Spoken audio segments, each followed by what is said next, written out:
Hello everyone. Happy Friday. Thank you so much for joining me for the junk journal class tonight.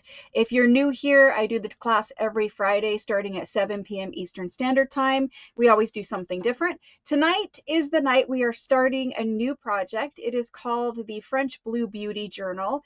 And so I'm going to walk you through step by step how to create the entire journal from scratch. Cover construction, signature. We can make a signature. We'll sew a signature in the journal. We will make pockets and tags and journal cards and all the things to decorate the journal. And in the end, we'll put the finishing touches on the journal. So everything from start to finish, we're going to do in the month of February. This is the very first class of this series. So there will be one class every Friday in the month of February. Around the middle of the month, we will come out with a new junk journal kit for March. So if you're interested in getting a kit, look for the live sale around the middle of March, and that's where the kits are sold. For the kit that I will be working with tonight, I don't have any more kits available. Those have sold out. I do have a wait list. If you'd like to get put on the wait list, you can send me an email. My email address is in the description box below the video.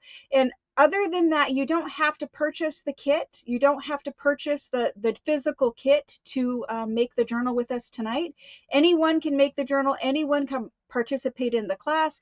Anyone can just join in chat and just hang out with us tonight and chat, but you don't have to purchase anything to make this journal. You can use supplies you already have at home. I will give you ideas if you either missed out on a kit or you're crafting with your own supplies. I'll give you ideas of things that you could use that maybe you have around your craft room, or things that maybe you didn't really think about using in that way. So I'll also give you ideas that way. But everyone will learn something new tonight. It doesn't really matter whether you're like a very advanced journal maker or you are a brand new journal maker. Everyone will learn something new tonight. And so it's going to be a fun class. Tonight we're going to focus on making the journal cover. And so we're constructing a journal cover from scratch. If you have the kit, from me, if you purchased a kit from me, the physical kit, then you have the supplies required to make the journal cover tonight. If you're crafting from your own supplies at home, I will walk you through how to do it, and then maybe you can pull out some things that you already have and make it that way.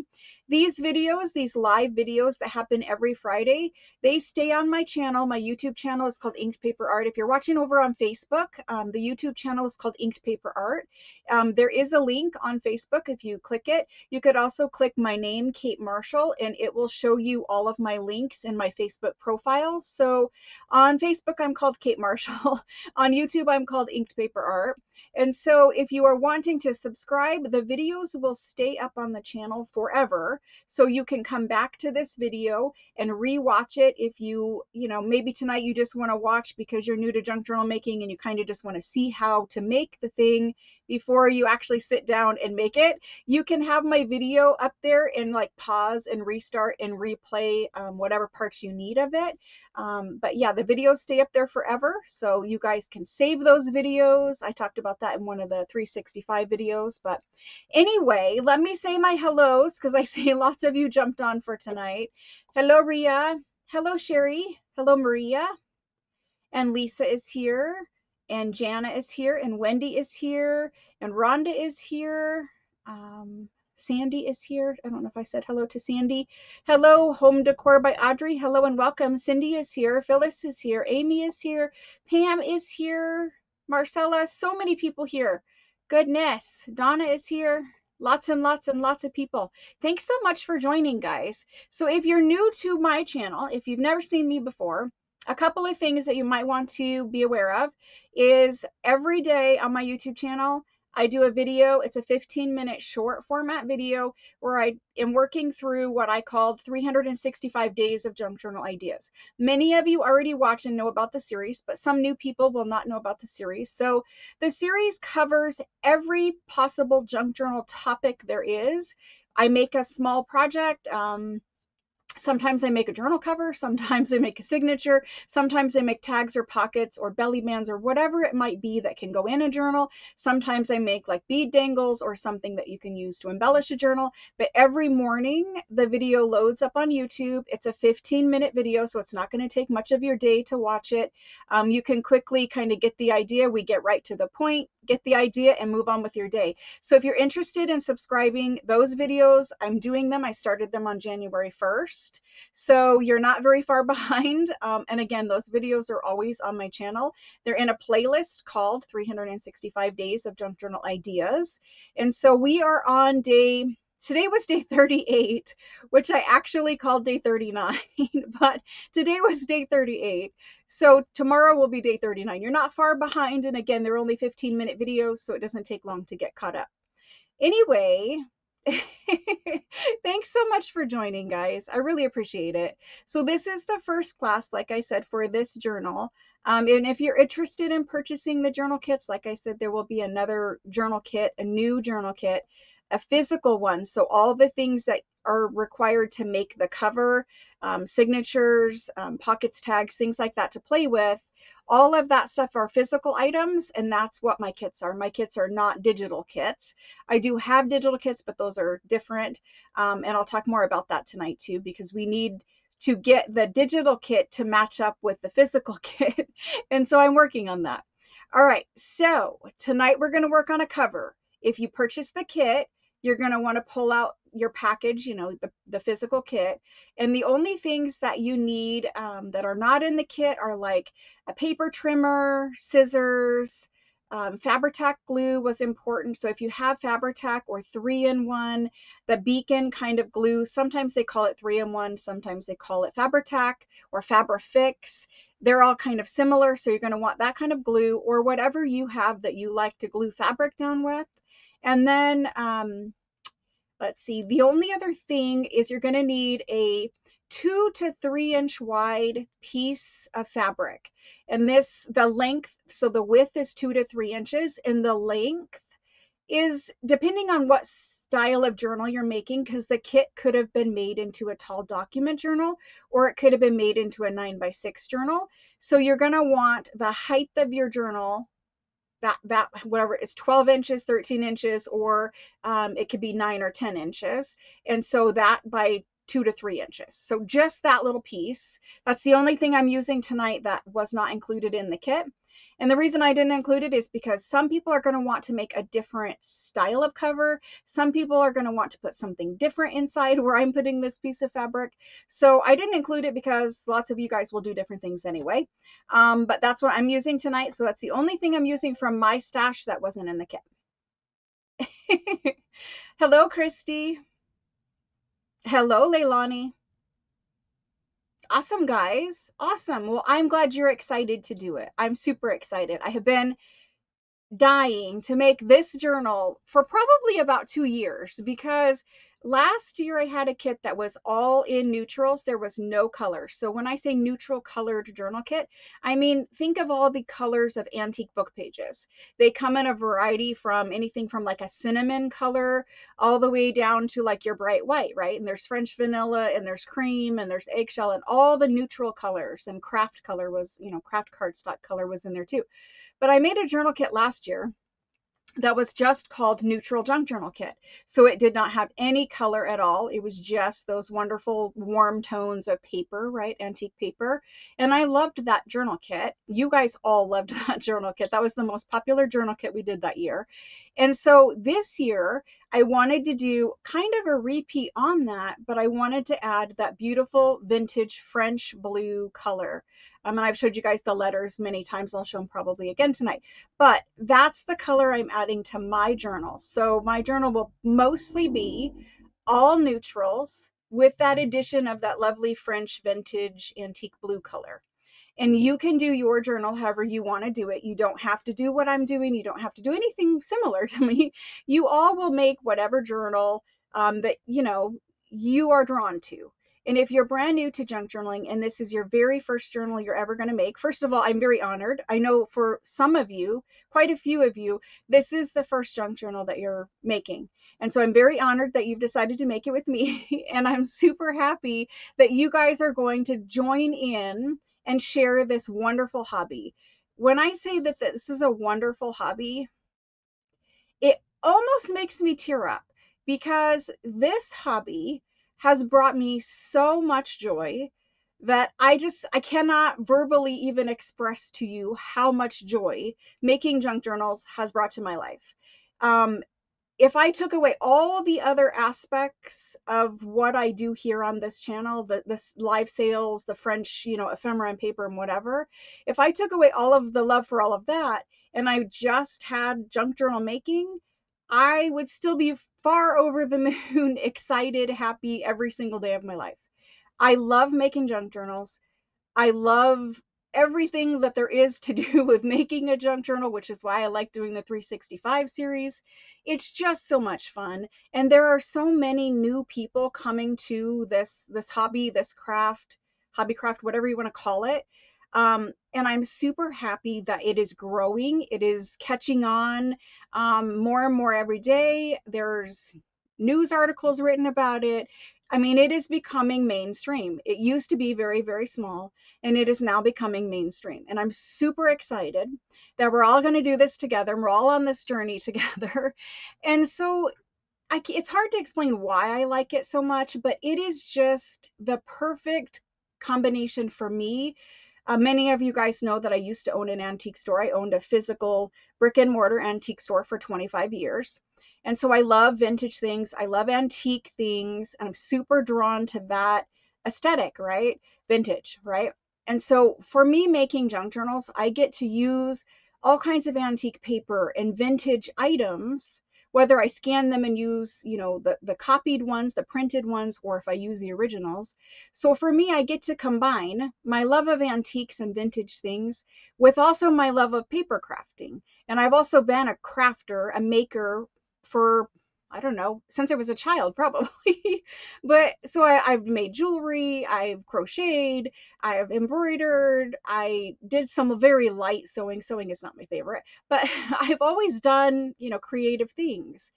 And when I found junk journals, I was like, light bulb off in my head. Wait, I can combine all that antique love and all that crafty love into one thing. And so that is why I think I love it so much. The other part that I love so much is the community around junk journal making.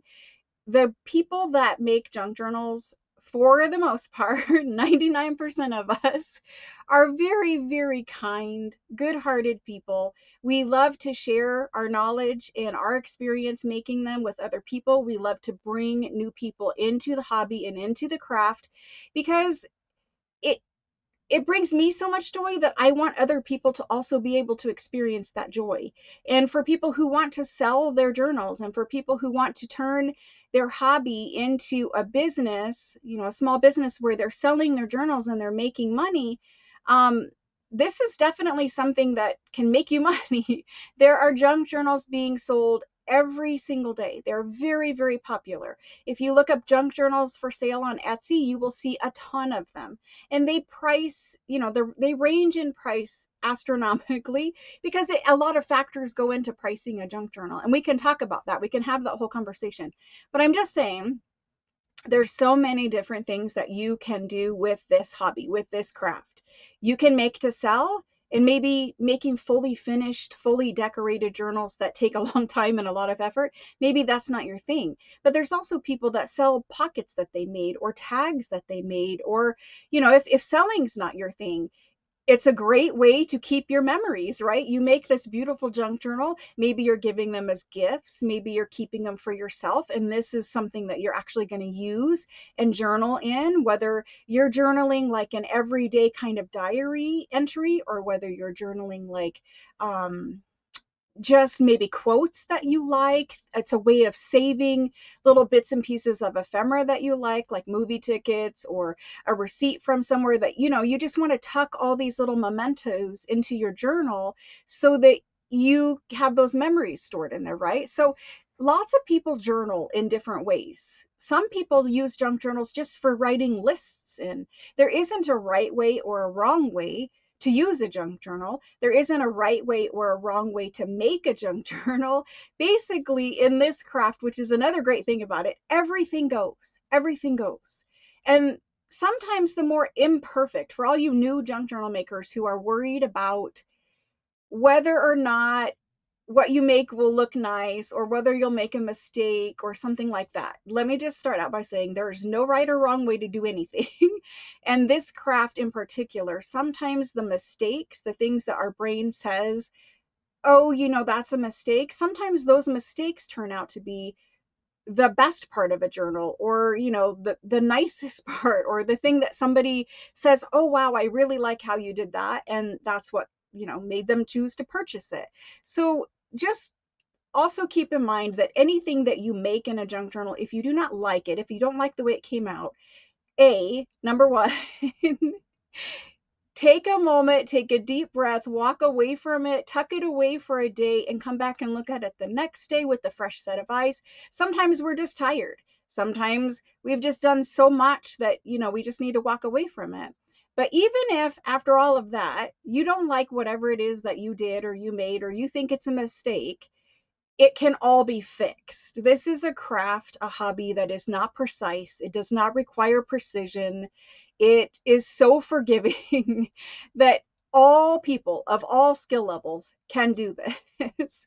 It's really depending on whether you enjoy doing it or not. There really isn't a skill set that you need to have to be able to do this.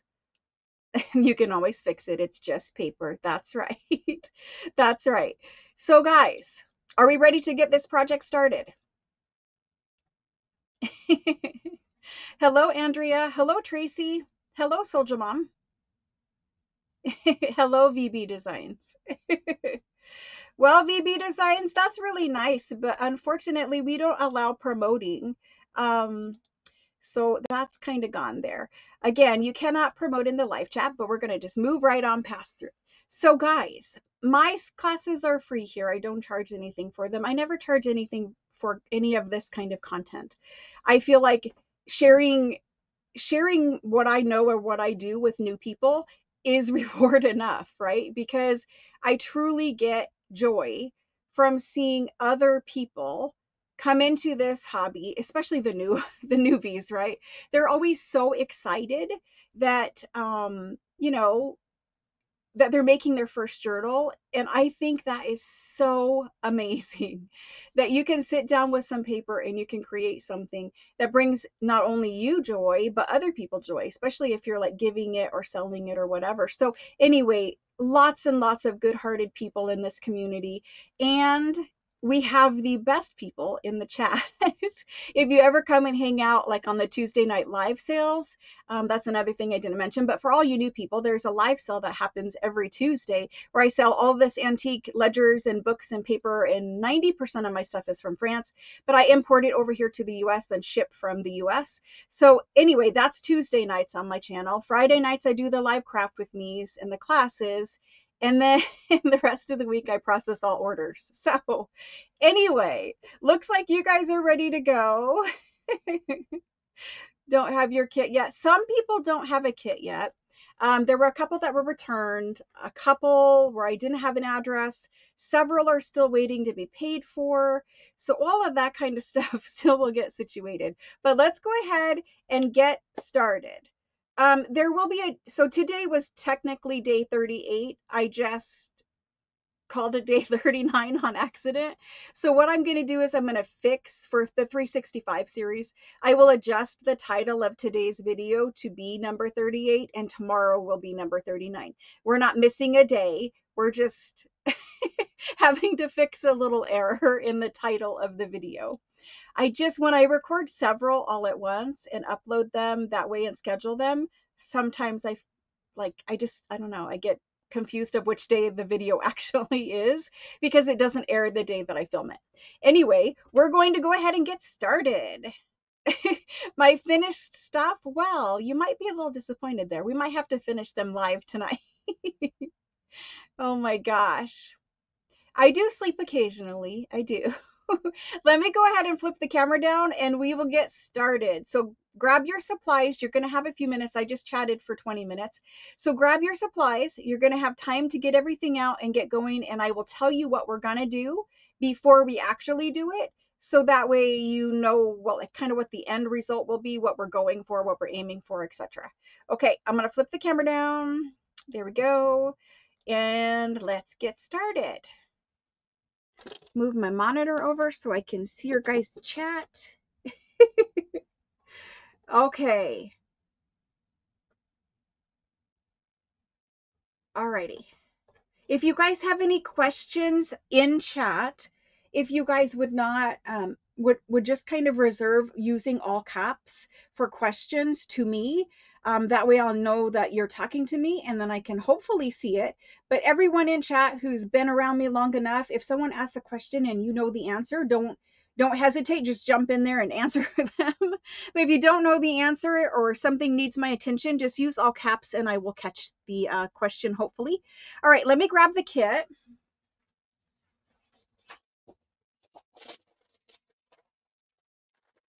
So this was the kit. This was the kit that I had, and mine is a mess because I've taken it in and out of the package several times. But this is kind of like an overview of what is in a physical junk journal kit. So we have some small pieces of ephemera. This is a French original envelope with its original letter. And most people got a blue one. I think I still have a couple blue ones. And then we had a original French antique postcard. Very cute. Most of them have writing on the back. So the letter is from 1955. This postcard is from 1915, so over 100 years old. Here's one of these little number cards, and of course they all had blue on the back. It was a blue and neutral themed kit.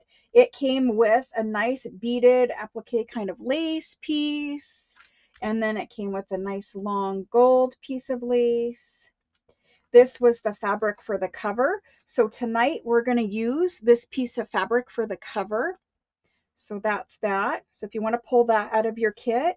And then it came with all kinds of regular little pieces of ephemera that we can play with and embellish further. I don't ever really put these in the journal just the way they are. I always, decorate them. Basically, you can't see what they originally started with most of the time. A large envelope, which I have recently done videos in the 365 series showing you how to fold it up, make a pocket, and decorate it. And then there's a big glassine bag. And so the glassine bags are fun because this size will cover a page. So you can cover an entire page. And then whatever you put in there, it will be see-through transparent. So you'll be able to see, a pretty image through there. There were several of the blue tags, which are nice. They go with a color theme, a vintage music card. And then these were vintage rag paper book pages. And I left them in folios for the most part. So that we could sew these into the signature for pages. So I will be using these as pages for the most part. I'll probably use some for ephemera pieces also. But you got a nice assortment of antique French rag paper pages. You got 2 botanical book pages so that you could fussy cut these out. You could attach them. I think everyone's probably came attached, but if yours didn't, like mine, then I will show you how we attach them together to use those as pages. This is a printed French handwritten document, and it is on blue parchment paper. This is a print of a French fashion magazine, and it is beautiful. This is a print of a French antique invoice. Again, this is the inspiration for the kit, these letters. And then these are the actual letters, the fronts of them that I've scanned and printed so we can do a fun project with those.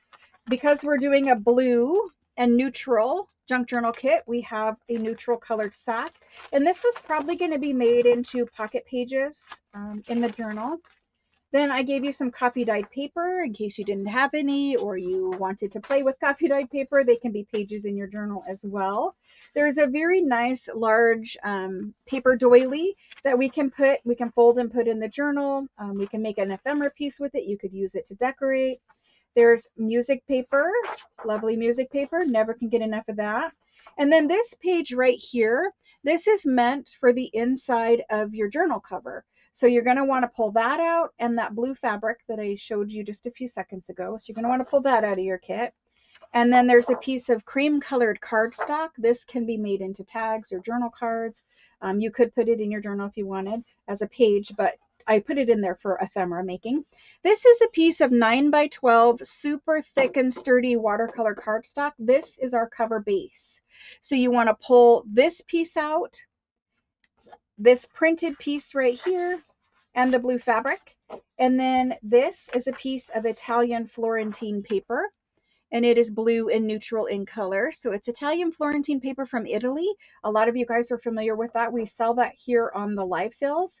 In the live sales on Tuesday nights, we will have a whole sale that will be devoted to all of the different patterns of Italian Florentine paper.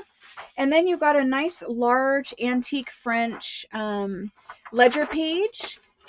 And so those are original antique ones. And then you've got a blue index card that we can make into a journal card, and an antique original French handwritten page.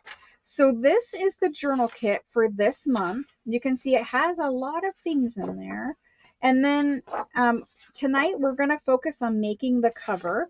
So you can see you have to construct a cover from scratch.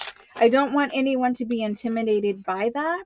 It is quite easy. I will walk you through step by step.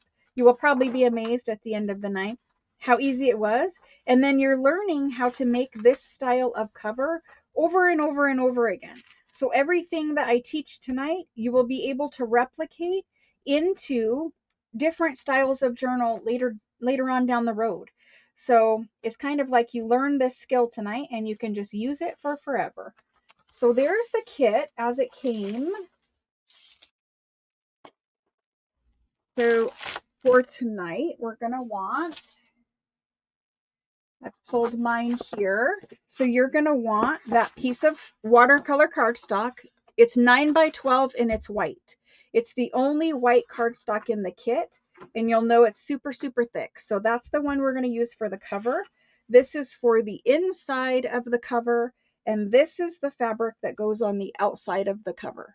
This beautiful, it's kind of like, I don't know what, penne fabric. It's very, very close to velvet feeling. I love the crushed, the crushed little pattern modeling in it. So this is the outside of our cover. So if everyone grabs those supplies, we will get started. Hello, Kendall. Hello, hello, hello. Mrs. E's in here. The paper doily for Mrs. E. Mrs. E is really in love with paper doilies. I promise you I will make more packs, and they are coming. Okay, guys. Everybody ready to go? Oh, in addition, Fabri-Tac, whatever kind of this glue that you have. This is the Beacon Fabri-Tac. I love using the 4-ounce bottles. For me, the 8-ounce bottles, they're too big, and I don't like the way that the glue comes out of the 8-ounce bottle. I like using the 4-ounce bottle. It doesn't bubble up as much, and when you use the large, when you buy the 8-ounce bottle, if you don't craft every day like me and you don't use a lot of it, you will end up buying it. You'll use some out of it, and then the rest will go bad because it hardens after you take the seal off. When air gets in your bottle, it exposes the glue to air, and it does dry out and thicken relatively quickly. So if you're not crafting with Fabri-Tac every day or often, you're going to end up wasting most of a bottle of Fabri-Tac if you buy the big size. So these ones are usually around $7 on Amazon. And I think that it's better to buy the 4-ounce size for several reasons, but mostly because you don't end up wasting it if you don't use it every day. So that also, you're going to want to have some type of ink to ink around the inside cardstock for your cover. I like the Vintage Photo Oxide. I don't like the Vintage Photo Distress ink. For me, that's just my personal opinion.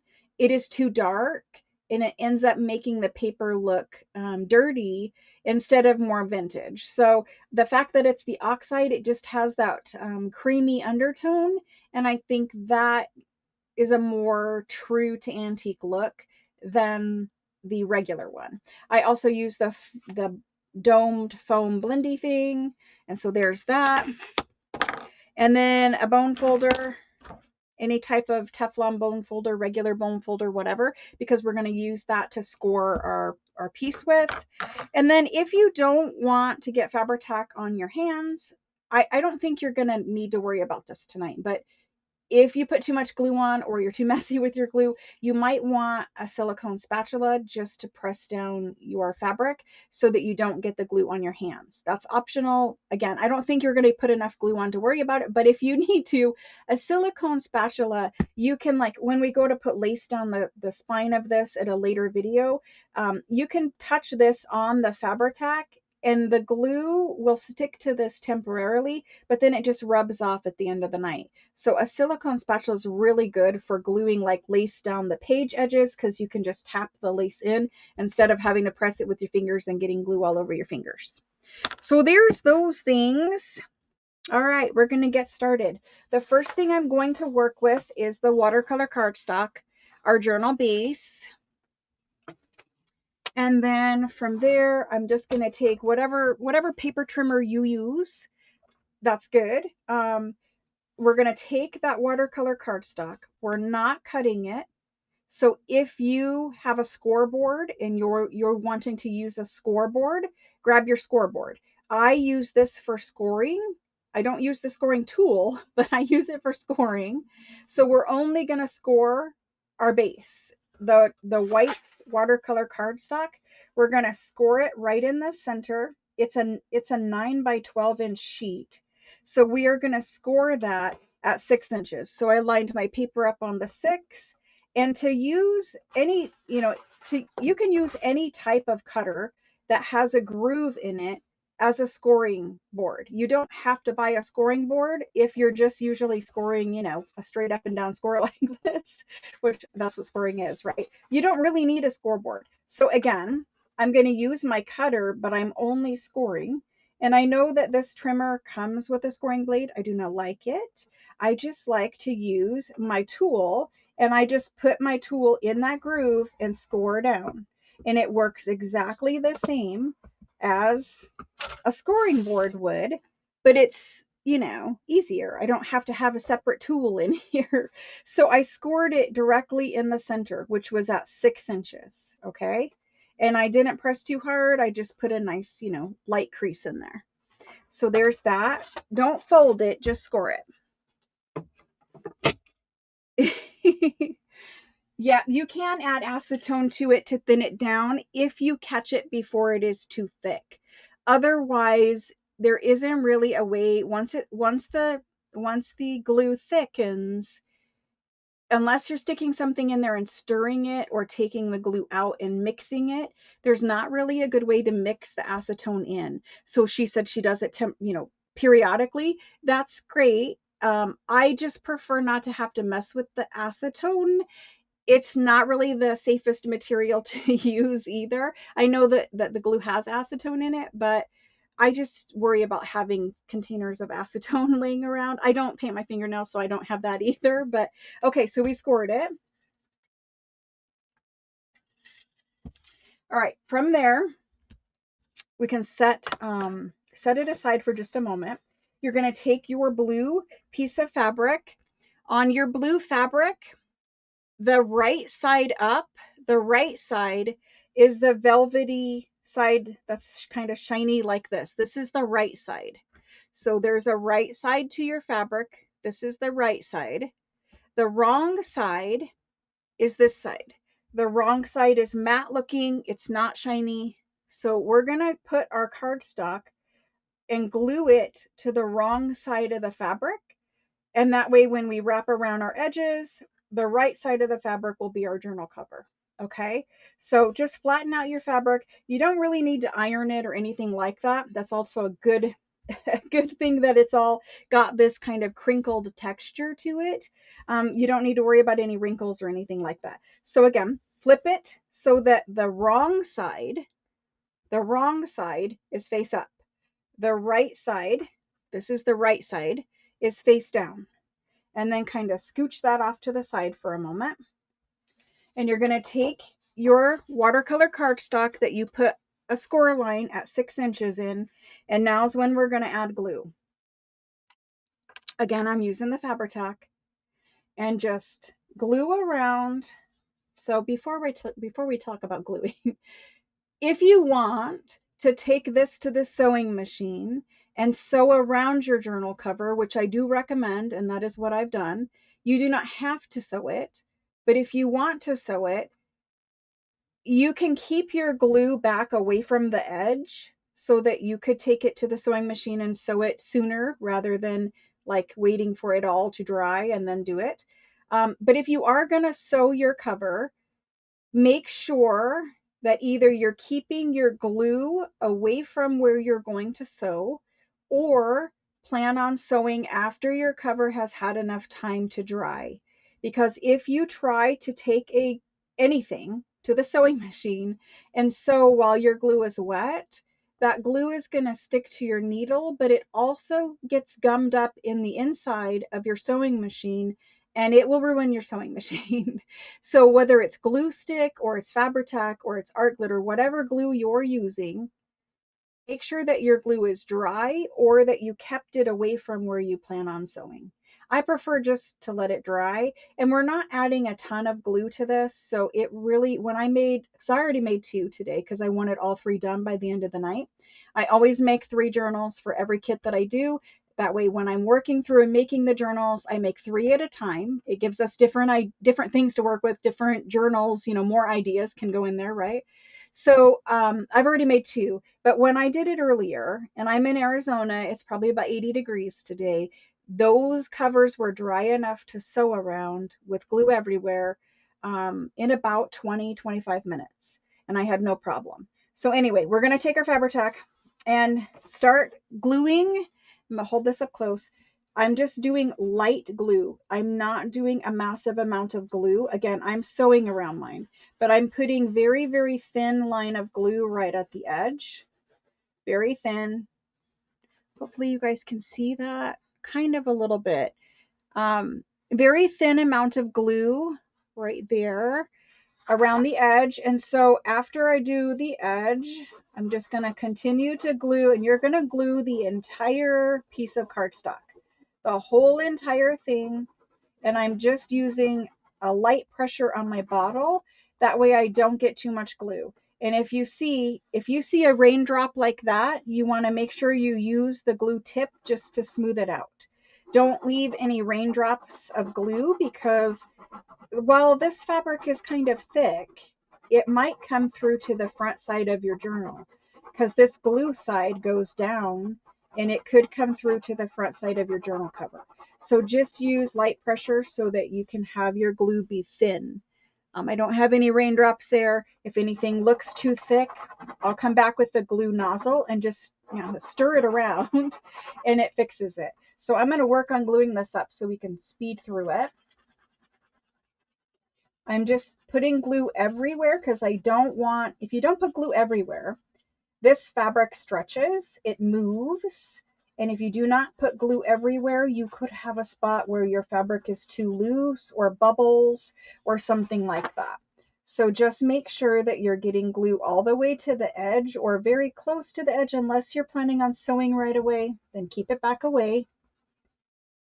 And no big raindrops of glue. And then from there, I'll go with a little bit thicker of a bead and just kind of mix that in so that I don't have that, showing or too thick there.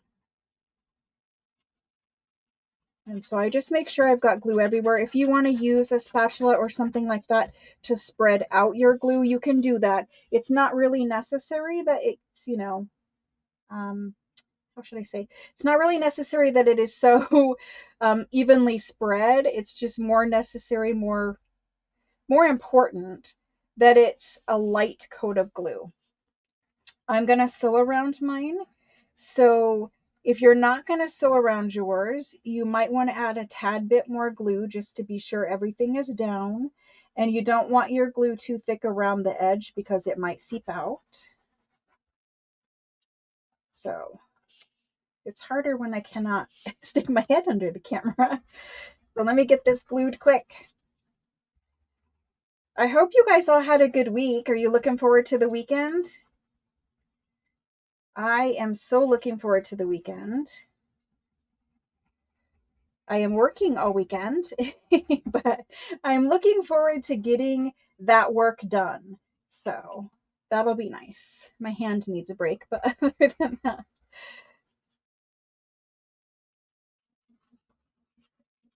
And I used to use the Sugar Bell bottles. I don't anymore because I found that the glue nozzle on them is not my favorite. The glue often will thicken up in those bottles just because you added, air to it all when you put it in there.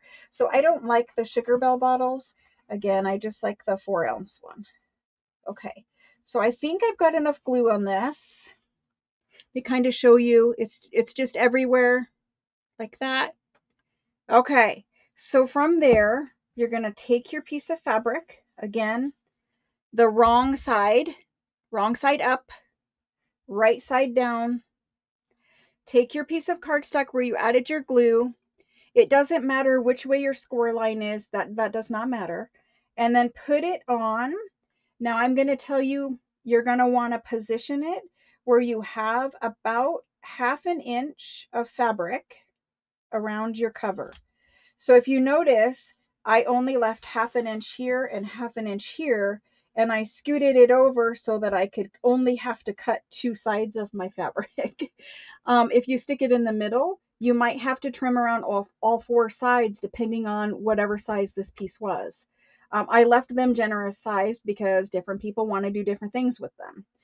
So for making this cover this way, you want 1/2 inch around all of the sides. So you can see over here, I have more. I'm going to trim that off. Before I do, I'm not pressing super hard because I'm not trying to get that glue to poop, pop through. Sorry, not poop, but pop through to the other side. I'm just trying to press it so that the fabric sticks to it. I'm not pressing too hard to squish that glue all the way through the fabric and to the other side. Oh, that was a misspeak. Okay, so from there, I'm going to trim my fabric to 1/2 inch on these 2 sides. So by moving it over, again, I don't have to trim these ones, but I do have to trim these ones. So this fabric is best cut with a rotary trimmer. If you want to grab a rotary trimmer, if you have one handy, this fabric cuts beautiful with a rotary trimmer. With regular scissors, it's just going to be a little more uneven. No matter how careful you try to be, this fabric is so silky and slippery that it's just a little bit more of a challenge. And so I'm just going to do my best. It's not, you don't have to worry about it being perfect because we're not going to see this border. When we fold this over, we're not going to end up seeing it. So just do your best to trim around it so you have 1/2 inch of fabric there.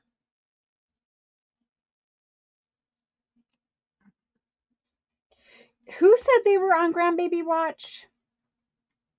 Your comment was just there on the screen. Who said that?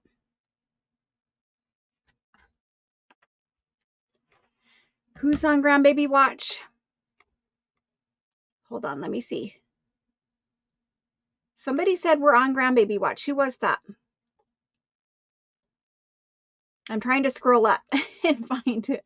Is it Mrs. E? Are you on Grandbaby Watch, Mrs. E? So, guys, I have an announcement.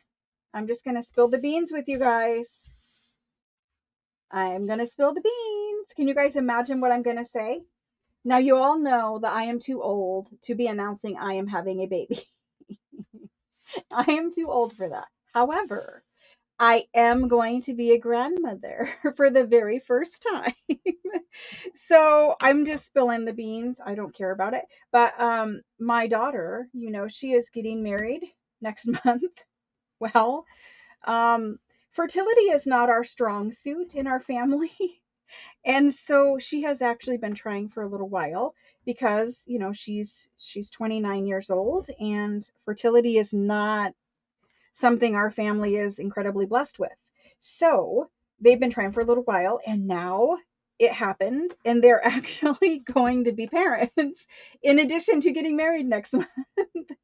So it is super exciting over here with the wedding coming and the baby coming. Now her and her fiance have been together for 5 years. So they knew they were getting married and all of that good stuff before they started trying. But because she's 29 and, fertility problems run in our family a lot. Like I only have 2 kids. I would have loved to have had more, but it was not in the cards for me. So I'm so happy that, and it's actually not her first pregnancy either. She was pregnant before and miscarried the month before this one. So, she's already had a couple little issues with it. So, I'm super happy, and I just am I'm just over the moon. She's getting married. I'm going to be a grandmother is something that I am just so excited about. Both things, so excited about. Thank you. Thank you. Thank you. Yeah, it was directly the month before this pregnancy. It just, sometimes those things happen, I guess. So anyway, we've put our fabric down, and you guys saw me. I trimmed just at the corner, and I'll hold this up close because this is important. So I glued the piece down, I trimmed around my fabric, and you can see it's not perfectly trimmed by any stretch of the imagination. It doesn't matter. We just don't want too much bulk. So the reason why I trimmed off this much of it is because folding this over in addition to that, it would get pretty bulky in here, and I don't want that much bulk. So I trimmed down my fabric, and then I trimmed my corners. And all of my corners, this is really important. Don't cut your corners. I just snipped them at an angle. Don't cut your corners. Don't cut your fabric all the way flush with your cardstock. You can see I left like, I don't know, an eighth of an inch or something. I did leave a little bit of fabric right there at that point because when you fold it over, you need some fabric to cover that point. If you cut it flush up to this, your white cardstock will be sticking out of your corner. So that's important. So that's all I've done. I glued it down. Now I'm ready to add glue on all 4 of the edges so that I can roll my fabric over like this. So I'm going to roll my fabric over like this. But before I do that, I need to add glue all the way around. Thank you guys. Thank you. Well, I'm not exactly sure on the date, but sometime this summer, I believe it will be like September, maybe end of August, September. I believe it will be around that time frame. It's very new. It's very new. Thank you guys. Yes, a true gift from God. Absolutely. Absolutely. And it's their first. It's my first grandbaby. Super exciting. Okay. So let's get this glue on. So I'm just going to add a very light amount of glue, and I'm going to glue right up to the edge on this. Get that little glue booger out of there. Right up to the edge. Again, not going over the edge, but just a very light amount of glue. And then after I get that done on the whole side, I will come up a little bit. You can see how much fabric you have hanging over the edge. You want to bring your glue, it doesn't matter if it's all the way, but you want to bring your glue up a little bit to catch more of that fabric. So I'm gluing, if I have half an inch of fabric, I'm probably gluing a third of an inch up the cardstock. And so add your glue quickly there, and then add a little extra, not a big old glob, but add a little extra in your corners, because holding down that folded fabric is a little bit more challenging for the glue. So just make sure you're going lightly around the edge and then adding that little extra dot in the corners. And again, I'm going to sew, so I'm just really holding my fabric there temporarily. The glue helps in the end. It makes a more strong cover, but it's not like this is the only thing holding my fabric on. But I do like to over-construct covers specifically. I over-construct every aspect of my journals because I sell my journals, and I want whoever gets the journal, buys the journal, to make sure, that the journal is sturdy and strong and well-made. So if you're planning on selling your journals, first of all, I would suggest that you use the best quality materials that you can afford. I love the dollar store, but sometimes the dollar store is not really the best quality. So use whatever the best things that you can afford as far as glues and things like that. I know not everyone wants to spend the money for, like Oohoo glue sticks. I get that. I do. But if you're selling your journals, the person who's buying them, they're going to want something that's, sturdy and strong and well made. There's nothing worse than buying something that, you're unhappy with and falls apart or whatever. So I'm just suggesting use the best things that you guys can use. Okay, so from there I've added glue all the way around. And then it doesn't matter where you start. I generally like to fold the short sides in first and then fold up the top and the bottom. So you don't need to pull it. Don't pull and stretch, because again, this fabric is stretchy. All you're doing is just start in the middle and just roll it over. And just push your finger like this, just lightly. You're not trying to stretch the fabric. You're just folding the fabric over the edge. And so I've got it up here at the corner, and I'm just rolling it up just like that. And then I'm making sure that I'm tight here at the corner. I didn't stretch it or anything. I just used my finger. And then roll up this side. And for Fabri-Tac, I like my Fabri-Tac to have sat for just a minute before I stick things to it. I don't want it super wet. So the fact that I glued all four and then folded means that my glue is just a little bit more sticky than runny. And I think that helps. So I've got my sides folded up. Now before I move further, I'm going to take my glue and I'm going to take just a little tiny bit, and I'll hold this up, just a little line of glue on the edge of the fabric. So here's the edge of the fabric that I already folded up. I'm just putting a little line of glue right there. And it's more so to hold this corner secure. It's a little hard to do when you're holding it up in the air, but just a little bit of extra glue right there in the corner. So I just put the glue on the part that I already folded up and just did a little line of glue. And then from there, start in the middle and push it up. And just use your hand and just kind of smooth it over. And I started in the middle and I work from one side to the other side. And here at this corner, I just want to make sure that it's folded up tight right there.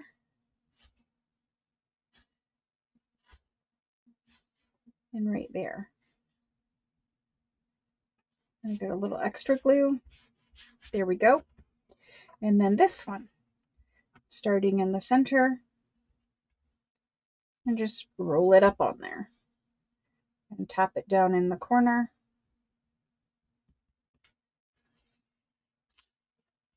This is a very easy but beautiful journal cover. And this method you can use again and again with any kind of fabric that you want. And fabric, a lot of people get addicted to buying fabric because they make such beautiful patterns of fabric, right? And it is so easy to walk down that fabric aisle and see all those patterns of fabric and think, oh, well, that can be a French journal. That could be an art journal. That could be a botanical journal. That could be a coffee journal. They make fabric for everything, right? So anyway, something that we can learn how to do once. We'll do it once together. And then you guys will have the skill to do it over and over and over again. So there's that. That part is done. This is what your cover will end up looking like, minus the string. But your cover will end up looking like this. It's like that crushed velvet look, right? And see how all the edges are nice. The edges are fully finished. But we're not quite done yet. We have the inside. So this is the outside, the front cover of our journal. This is the inside cover of our journal. And we need to cover this as well. First of all, we want to tidy this up so that we don't, we don't have this jaggedy, velvety edge. So I've, devised a way of doing that. So for now, we can set this to the side and let it dry a little bit. And then the next thing that you're going to want to do is grab this piece of cardstock.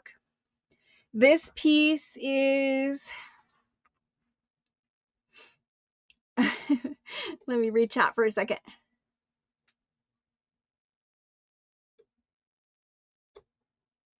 I see people saying congratulations. Gonna be a grandma? Oh, that's awesome, Maria. That's awesome. Awesome. Okay, so this piece of cardstock came with your kit. If you don't want to use this piece of cardstock because You might prefer putting the piece of ledger on the inside of your cover. You might prefer putting one of the digitals that you have or whatever on the inside of your cover. You don't have to use this one, but this one is printed on cardstock and I put it in there to use on the front, but you're free to use whatever you want. This one is 8.5 by 11. And so you can see this piece is 9 by 12. This piece is 8.5 by 11. You could just about put it in there like that, but I don't like that look and I don't like constructing a cover that way. If you glue one piece down on the inside, you can do it. I'm not saying you can't do it. I'm saying I think there's an important thing to consider. Anything that you add in the spine of your journal. So for new people, the spine of your journal is this crease line that we put in. So the score line, that's the spine of your journal. And anything that you add here is going to add more bulk. The more bulk that you have in the spine of your journal, the less nice your journal opens, the less nice all of your pages and ephemera pieces and stuff look. It's harder to write in a journal if it doesn't open up right and it doesn't lay nice so that someone can write in it. It's not a huge deal, but I think if I can take away the cardstock in the spine, it is better for the journal in the long run. So for this piece, it's 8.5 by 11 and it's not equal size, right? It's smaller. Like I said, if you don't want to do it the way I'm doing it, you do it your way, but I'm going to cut this piece in half and I'm going to leave part of this spine right here exposed. And that's why I suggested bringing in a piece of fabric. This piece of fabric is important, and I'll talk more about it when we do it. But the fabric aspect down your spine is important. So let's go ahead and work on this piece right here. I'm going to cut it in half. So my trimmer. And then for this piece, like I said, it's 8.5 by 11. So 11 inches divided in 2 is 5.5 inches. So we're going to cut it at 5.5 inches. So directly in half. And there's our two pieces. These are the two pieces we're going to glue on the inside of our cover. And so before we do any gluing or anything like that, after you cut it, you want to ink around it. So that's where the ink comes in.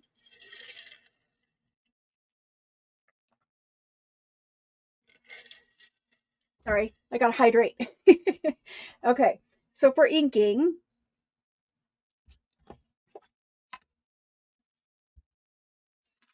I'm going to ink around this because I think it looks better inked, but it's also kind of important because if I sew around it, I want to cover up.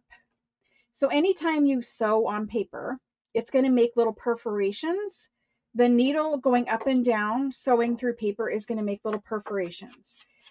I don't like the way that the perforations on white paper look. So I always go back through and ink my sewing so that I don't see the little torn up white bits of paper through my stitching. So I'm going to ink around it. I know that already. So I'm just going to ink the whole thing all the way around, even though you technically don't need to ink the center part. I'm just doing it, but you don't have to ink that center part. So when you cut your paper in half, you don't have to ink the center. I just always do. I don't know why, but I'm kind of inking where I catch the top of my paper and the edge, and I just like that look better. It kind of frames out the page.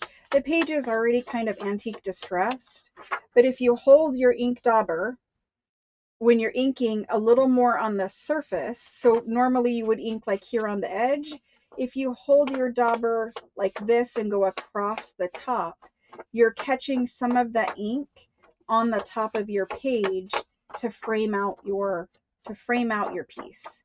So it's kind of bringing that grunginess in on your page. That's more for new people, but anyway, so ink all the way around, or don't ink the center, it's up to you. I also like to darken my corners a little bit. On antique documents, the real old stuff, Mostly I see aging on the corners, the edges and the corners. So for making this piece of cardstock look more antique, I do kind of bring it in on the corners. It's not a huge amount. It's not super noticeable, but just a little bit. A little bit there on the corners. Kind of that halo look, right? So there's that. And we're good with inking. Again, you don't have to worry about inking the other side. That's going to get glued down. Okay, so these pieces are going to glue like this with an open space in the spine area. Now, to position these, when you glue them in, you're going to want to leave a little bit of the velvet showing from, you can decide how much of the velvet you want to show, but I like, if you notice, I can move this all the way over here and I can cover up the edge with no velvet, but the piece of cardstock is only 8.5 inches and this piece is 9 inches. So you're going to have some velvet showing on the top and the bottom. So I like to make it where the even amount of velvet is showing. So it's hard to position while my head is back here, but I'm just positioning it where an even amount of velvet, and I'm calling it velvet, but it's not really velvet, is showing all the way around. And that's where I'm going to glue these pieces, leaving the open space, because when I put this one on, it's still going to have an open space in the spine. I don't want the bulk of the cardstock, and I want the sturdiness the fabric will add to our spine. So that's kind of the point with that. Let's go ahead and glue these two pieces on. And so this paper, if you're using this one, it's directional. It has an up and a down. You could possibly you could possibly do it upside down if you wanted. I don't think anyone would care about that, but it does have an up and a down. So you just want to make sure that you glue both pieces going the same direction. You don't want one like this and one like that. I mean, maybe you do, but I think some papers that you're going to use do have a direction. So just make sure that you're aware of that. Right now, our cover is completely plain, so there's not a direction on the cover. But when we glue these pages in, we're kind of locked in place. So let's add glue. Uh-oh. It is 7 p.m. Eastern Standard Time. And so just add glue all the way around the edge. I have a little glue dried there. All the way around the edge and then all the way through the center. So we're gluing the whole entire thing on this. The whole paper. My glue's just a little stuck. Fabri-Tac actually works really well as a paper glue. A lot of crafters, a lot of people who make beautiful junk journals, they do not use art glitter glue at all. They do not use glue stick at all. They just use Fabri-Tac. It is a wonderful, doing this up in the air is not working out for me. It is a wonderful paper glue, and it does dry completely clear. So if you are not liking your glue stick situation and you're not liking the way that art glitter glue, it's kind of, it's tricky because sometimes the nozzle gets clogged, right? So if you're not liking that situation, I would suggest trying the 3-in-1 or the Fabri-Tac as your glue everything glue. It works really well on paper and it doesn't really, it doesn't come through the front of paper very much, in my opinion. I think it's, a really good option for not using a glue stick. I know a lot of people do not want to use a glue stick. Glue sticks are just messy. You have to have something to glue on. It gets all over your fingers. If you're not careful with your glue stick, you can rip whatever you're trying, a little fiddly flower fussy cut. You can rip it in half or whatever. So if glue sticks are not your favorite, specifically for new people, but anyone really, if glue sticks are not your favorite and you're like, I don't want a paper craft because I don't like glue sticks, try using this 3-in-1 or this Fabri-Tac. So I got that really well glued because I'm going specifically around the edge because you're gluing it to the velvety cover, but you're also, gluing it to the cardstock underneath. So just position it the right way. Even out your velvet so you have a nice edge all the way around.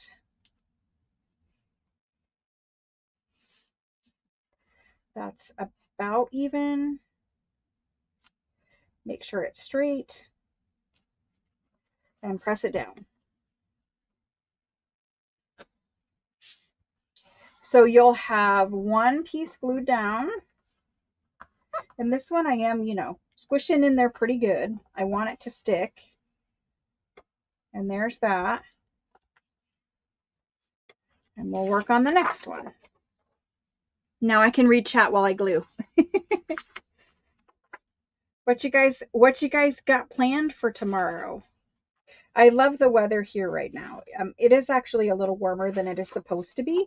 It's, like I said, about 80, 70, 75, 80, somewhere in that range. It's usually a little bit cooler than that, but I do like this kind of weather. We don't get weather, again, I'm in Arizona. We don't get weather like this very often or very much. So I'll take it when I can get it. It's kind of like our spring, we get such a short spring season as it is. So I really, really enjoy the weather when it's like 80, 70, 80. That's my happy place. I don't really enjoy the 90s, but I would much rather have 90s than um, in the hundreds or 110, 20 that it normally gets here. So it'll start getting hot here in May, April, May. April we're in 90s, but usually sometime in May we hit 100, and then we will stay in the hundreds, 110, 120. Luckily, we haven't had 130 yet. I mean, some places in Arizona has, but not where I live. And so we'll stay like that all the way through until October. The end of October is when we generally get out of 100 degrees. So we have a very long, what I call summer season, even though by the calendar it says it's fall, but it's not. We don't really have much fall here. We get like a little bit of time in December that is basically like fall weather. So there's that, pretty well glued up. Just making sure I've got it all around. And then we will glue this on. And our cover is really getting there, guys. It's almost done.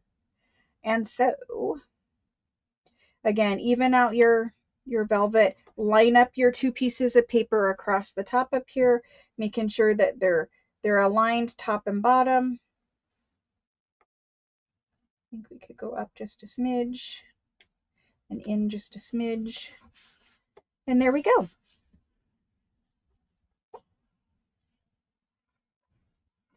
So it doesn't matter here how far over, it doesn't matter. As long as you've got a little channel here where you don't have some paper, unless you want paper there, then put paper there. But I think this is a very strong way of building a cover, and it, can be customized to any theme that you're building. So this is where we're at. We have that score line. I'm trying to get the camera to pick up the score line. There it is. We have that score line down the center, and we've left this channel open. Okay. So from there, the next thing that you're going to want to do is you're going to want to take whatever piece of fabric you're using. I'm using this piece of ticking. It is a canvas ticking, meaning it's very, very strong. Any type of fabric is good for this part. So you can use muslin, you can cut up an old bed sheet, you could recycle a piece of clothing that has a hole or a stain and you're going to throw it away. So you can get a piece of fabric from anywhere. The height of your fabric just needs to be the height of your journal cover plus a little bit to overhang. The overhanging part is optional, but I think it looks better when you have a little bit sticking out.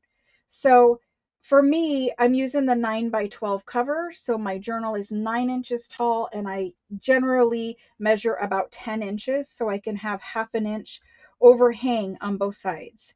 And for this strip of fabric, there's a right side and a wrong side to my fabric, but I want the right side facing up so that you'll see the right side when you have the journal open.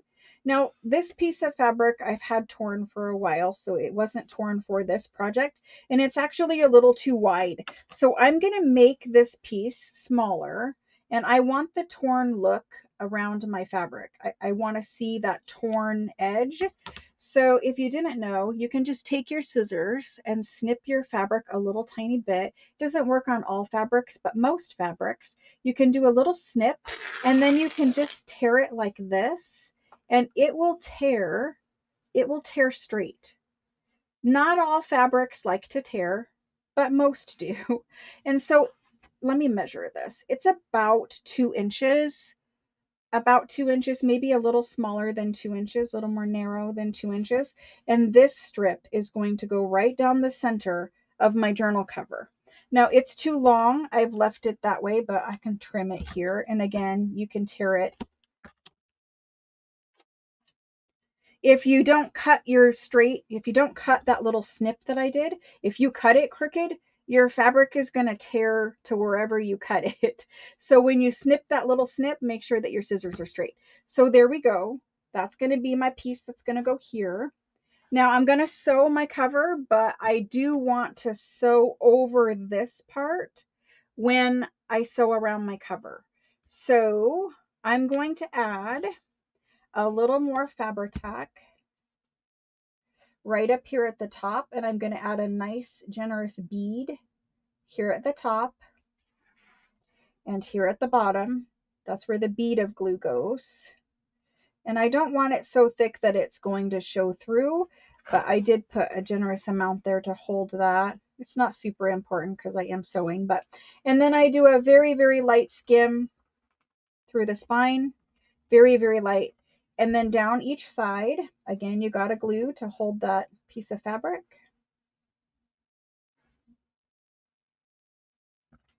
And down each side.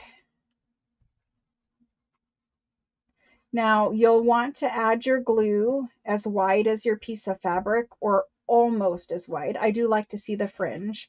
So a good way to measure is to hold your piece of fabric, put your piece of fabric like where it's going to go. Mine wants to curl, not a problem. I'll just put my cover on it. So I position my fabric like that, and that shows me about how far out I need to add glue. If you need to add glue later after you put your strip of fabric down, it's not a problem. You can easily curl the fabric up and glue it. So after I get it on, put my cover right side up. After I get my glue on, I'm just going to take my fabric and glue it down the center, evenly spacing it as best as you visually can, leaving that little bit hang over the edge, top and bottom. So I've got it glued in there. I love the way ticking looks down the spines of journals. Whether you put it on the inside of the journal like I just did, or you put it on the outside, the ticking fabric just looks vintage. It looks old. It's awesome. Hello, Jennifer. Hello, Jerry. Hello, Shauna. Hello, Susan Elliott. Hello, Nicole. Yep, vintage oxide. This one and antique linen are my favorites. This one is the one I'll use when I want it to be a little more dark. And then vintage linen or antique linen, whatever it's called, antique linen, is my second favorite. And I use that one when I'm doing like pink, shabby chic journals, whatever. When I don't want that really dark brown undertone, I will use the antique linen. I don't have that one in here. Because for this journal, since it's more vintage looking, I'm definitely, going a little bit darker. So there's that piece. So our cover, if you are not sewing, is completely constructed at this point. I'm going to let that glue sit for just a minute, but I do have the other ones I made to show you guys. So at this point, your cover is completely constructed unless you want to sew. If you want to sew, it's going to come out looking like, let me put away my glue. And I will show you the ones I already sewed around. If you have been around a minute, you know my sewing machine is in my craft room. This is not my craft room. This is my live sale room, but let me grab the two I made. So here are the two that I made earlier, and I made them exactly the same way that we just made this one. And then I sewed around them twice. I sewed two times so that there is a channel all the way around them. And I've never folded these, but I did sew over when you put it through the sewing machine. So if you're sewing and maybe you've never sewn a cover before, whatever, let me just kind of tell you how I did it. So this side right here on the left, if you're looking at the inside of your journal cover, this is the inside. This side right here is the front of your journal when you fold it in half. This side back here is the back of your journal. I start my sewing down here in this corner, in the back bottom corner. So if you're looking at the journal cover, it's the right side bottom. And so I will feed it into my sewing machine right here, and I will start and I will sew all the way around. And I went right over top of this, just making sure, you know, it was folded flat, that it didn't get folded up in or whatever. So you do want to make sure that you sew over the top of it and don't let it get caught in. And when I sew, I like to sew where I'm sewing on this side of my cover, because this is the front side of your journal, and you don't want it to where the back stitch, you know, the one that comes from your bobbin, is on the front. So when I sew it this way, but I'm just showing you from this side, I guess. So anyway, I sewed around it twice, and I made sure I didn't, you know, catch my little fabric strips and fold them in or whatever. So this one's never been folded, but the only way that you're going to get a nice fold on this spine right here is by creasing, by putting that score channel in your cardstock before we fold it. That was the very first thing we did, is we took that piece of 9x12 watercolor cardstock and we put that score line in. If you didn't put that score line in and you try to fold over your cover, you're not going to get that perfect spine that you're going to get if you scored it. And so that's a really important part. So now I've got my journal cover and it looks like this. I love it. It's awesome. This is the back side of it. It's awesome. And then this is what it's going to look like inside. And so for me, I might trim this down a little bit, but I'm definitely putting lace down the spine of my journal. So if I grab that kit, I'm just going to show you kind of where I'm going with the cover. I'm going to put this big lace that came in the physical journal kit. I'm going to end up putting this on the cover. I don't know if I'm going to put it on the cover where these things go here. I will more than likely put those parts to the back side of the journal and just have these scallops wrap around to the front. So it'll look something like this, and then those pieces will be on the back. So this is definitely going on the spine. However, you'll notice that I'm not going to put it there yet. There's a reason for that. But I'll probably do something like this. How much I leave it overhang will depend on what I end up putting on the front for a focal point. But I'll put that piece of lace all the way up at the top, and I will leave this ticking. I might trim it down a little bit, but I will leave this ticking showing because that's another decorative element, right? So with this big piece of applique lace that you got in your kit, you can put it down the spine. It is oversized, so you will have some left over, but you could put it where it just hangs over a little tiny bit like this, or you could have it where it hangs over quite a bit. And obviously, the more you move it over, the longer those ones are on the back. And so if you notice, we've got such a beautiful pattern of lace this time. You get something that's gorgeous on the back, and it will be gorgeous on the front too. So anyway, that's going to wrap around there. I might put my postcard on the front, but I probably will make a focal point. I have a video planned for you guys that I will teach you how to make journal toppers in the 365 series on my channel every morning. For all the new people who joined later, on my channel every morning, it's a video a day. It's a short 15-minute video. I called this series 365 Junk Journal Ideas. If you haven't subscribed to my channel, if you feel like you want a short 15-minute video, and these are quick, like we get right to the point and we make the project completely in 15 minutes. But anyway, I have a video planned where I will show you how to make journal toppers.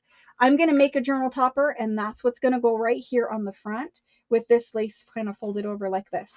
You can see it's really long, so I will have a section that I'll be able to cut off and use to decorate a page or to make a little pocket or something like that with. But that's what this lace is for.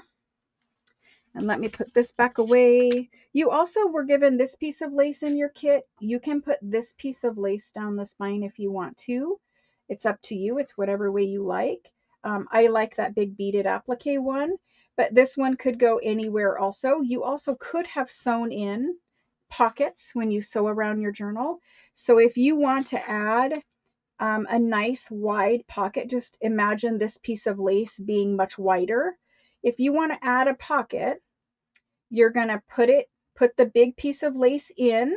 You can use those little sewing clips, or you might be able to pin it, but I think the sewing clips would be better because you don't really want to pin through your journal cover. But anyway, pin it on, use the clips, whatever. And then when you sew around your journal, you will sew your pocket on. You don't need to sew in the middle. You don't need to glue in the middle. All you do is sew around the edge of your journal with that wide piece of lace or eyelet or fabric or whatever it is you want to use there. And when you sew around the edges, it will sew in your pocket. When you sew your signature in the center, that is what is going to hold the center of the pocket closed. So you don't need to worry about gluing or sewing here, just around the edge. Okay? If you're adding pockets. You notice I did not sew in pockets because I plan on making paper pockets and putting them in here. So that's the kind of cover creation. We are completely done with constructing this cover. However, we have lots more time left, so we're going to keep going on this journal.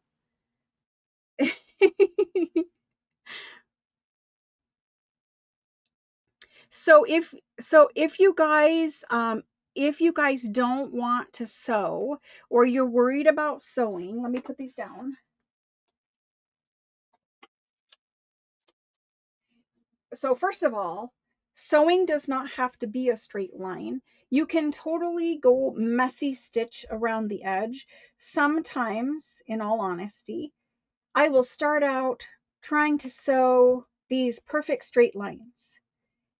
And if I make a mistake, if the fabric slips, whatever the case may be, if I don't get a straight line, then I generally will just make it crooked. And the way that you sew it and make it crooked is you put it through your sewing machine. So like, your needle is here. You just wiggle your cover around as you're sewing, and it will sew this little, messy stitch of a line. You could stop halfway and do a different kind of stitch, like a zigzag stitch versus a straight stitch. But messy stitching is totally in for junk journals. Like I started this video out saying, there's nothing perfect about making junk journals. You don't have to make them perfect. There's no perfection. There's no right or wrong way. There's only the way that you wanted to make it, right? So you could do messy stitching. The one thing I didn't talk about is inking your stitching after you've sewn around it. So I sewed on this side because I wanted my pretty, stitching on the top. After you sew around it, you're going to have these perforated bits of paper. And so I've already inked this one, but all you do is you take your dauber.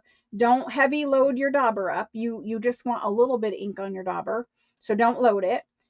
Go around, because this is now got thread through it and the paper is perforated. You sew it on this side, it pops the paper up to this side. Just take your little ink dauber and go around and ink your stitching. The stitching is raised like embossing, so you can ink it very, very easily. Inking the stitching is important because, like I said, when you sew on your paper, you end up perforating it, and it makes these little white pieces of paper pop up. And just inking that little bit, it's a finishing touch that not everybody does, but it's a really nice look. If you've never done that part before, I suggest trying it because it is super fun. Just make sure that you're paying attention. You're not inking, like this fabric is even forgiving, but just make sure that your dauber is not super heavy loaded when you go around. That way you don't end up with a smudge. But you could use a finger dauber. You could do whatever, different kinds of techniques to do that. You could put ink on your finger and just rub it, or you use a little finger dauber, either way. But that was literally it. That's it. You have a beautiful cover. You now know how to make these kind of covers, and look how thick, look how nice it is finished. All of our edges are finished. Our corners are tight and finished. Everything is gorgeous. It's well made. It's super sturdy.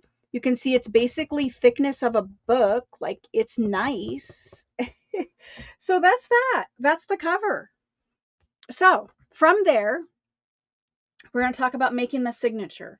A lot of people have questions about the signature. So we're not sewing in a signature tonight. We will sew in our signature in the next video, but we want to talk about what kind of paper you can put in a signature, how many pages you need, all of that kind of stuff, so that you guys can all gather your papers and get them ready to sew in the beginning of the next video.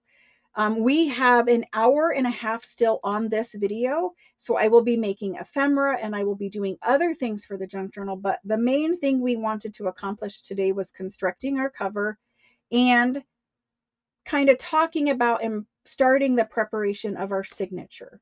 So this is a single signature journal. There is no, there's no spine here other than what we folded over. So for this journal, this is a single signature 9x6" journal. In a single signature journal, I aim to put about 15 pieces of like copy weight paper. And I'm kind of trying to figure out a way to explain this to you guys. But 15 printed pages, 15, if you think about the thickness of copy paper, 15 of that thickness of paper. Now, in addition to 15 of those thicknesses of paper, I will add my rag paper book pages. I will, if I want to do a doily in there, if I want to do envelopes or any other little embellishment things that you put inside of a signature. If you have super thin paper like onion skin, a vellum, anything like that, I don't count in my 15. The 15 pages is literally like printed digitals, or if it was a super thick piece of music paper or a super thick like piece of ledger or something like that. So 15 of the thicker pages, and then all of the small little lightweight pages I add in and do not count. In the end, I put total between 15 and 25 things in a signature. But I'm telling you, you cannot put 25 8.5 by 11 pieces of paper in here if you plan on adding pockets and tags and decorating the journal. If you just want to make a writing journal that has nothing other than like coffee dyed paper in it, you could probably get 20 or 25, but you will not be able to embellish from there because it's too thick. So in a single signature journal, you should aim for about 15 like printed digitals, printed pages, that kind of weight of paper. And for my digitals, I use 28-pound premium color paper, color copy paper. So the weight of paper is important. Let me pull out the digitals. So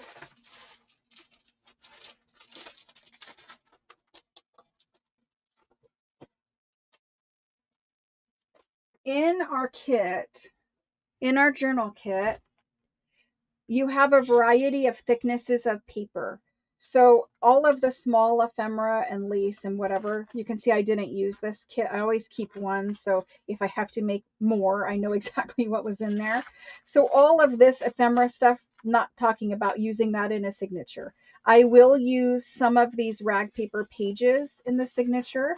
I will use my botanical pages in a signature. This will go in the signature. This will more than likely go in the signature. And I did this one. You could have made this a tall, skinny journal by doing the exact same process, but by folding it in half this way, the tall way. So you could have used exactly the same process of wrapping it with fabric, cutting your two pieces so you have a space for a spine, adding fabric in the tall skinny format. I didn't really talk about that, kind of forgot, but yes, you could make this a tall skinny or tall document style journal. But anyway, I will use all of these, and these are the kinds of weights of paper I'm talking about in my count of 15. So anything that is copy weight, I'm counting as a page for my count of 15 total. Any of these things, these are usually much thinner, lighter weight paper. And they're also not full size. So when you fold this in half, it's quite a bit bigger than this one. So any of these short little pages, I don't count. Any of the little, pocket, like envelopes or whatever, I don't count those. So these I won't count. These I will count. So there's 3 that I'm going to put in. And then from there, I will print my digital kit pages and I will add those in. These are for ephemera. This one, if I do put it in, I will not count it in the 15. I will have coffee dyed pages in my journal, and coffee dyed pages, again, they're on copy weight paper, so they're going to be counted in the 15. So right now I have 5 pages. I will probably add another coffee dye. I usually add 2 or 3. So I'll probably add another coffee dye. That will be 6. If I use this music page, that would be 7. And from there, I probably will put this Italian paper in. That would be 8. Adding the Italian paper, the Florentine paper. And I probably will put this ledger in there. So in total right now, before I even print any extra digital pages, I will end up with like 9 journal pages. So this is where I'm at so far. This would be 8 pages, right? Yes, 8 pages. So if I add these all, it will be 8 pages. I will need 7 more pages. I'll probably add another copy dyed, and that would be 9. So then I would need 6 more pages. So I'm going to go to Etsy and I'm going to find a kit that I like, or I'm going to finish the kit that I started for you guys, and I will print those pages, and those will make up the rest of my 15 pages. And then all of this small stuff, like this, I'm probably going to put that in there, but I'm not going to count it. It's thin, it's small, I'm not going to count it. If I put this in, again, it's thin, it's small, I'm not going to count it. This is what we used for our cover. I'm not going to put the cardstock in there. I will save it for tags. And relatively thin, count it.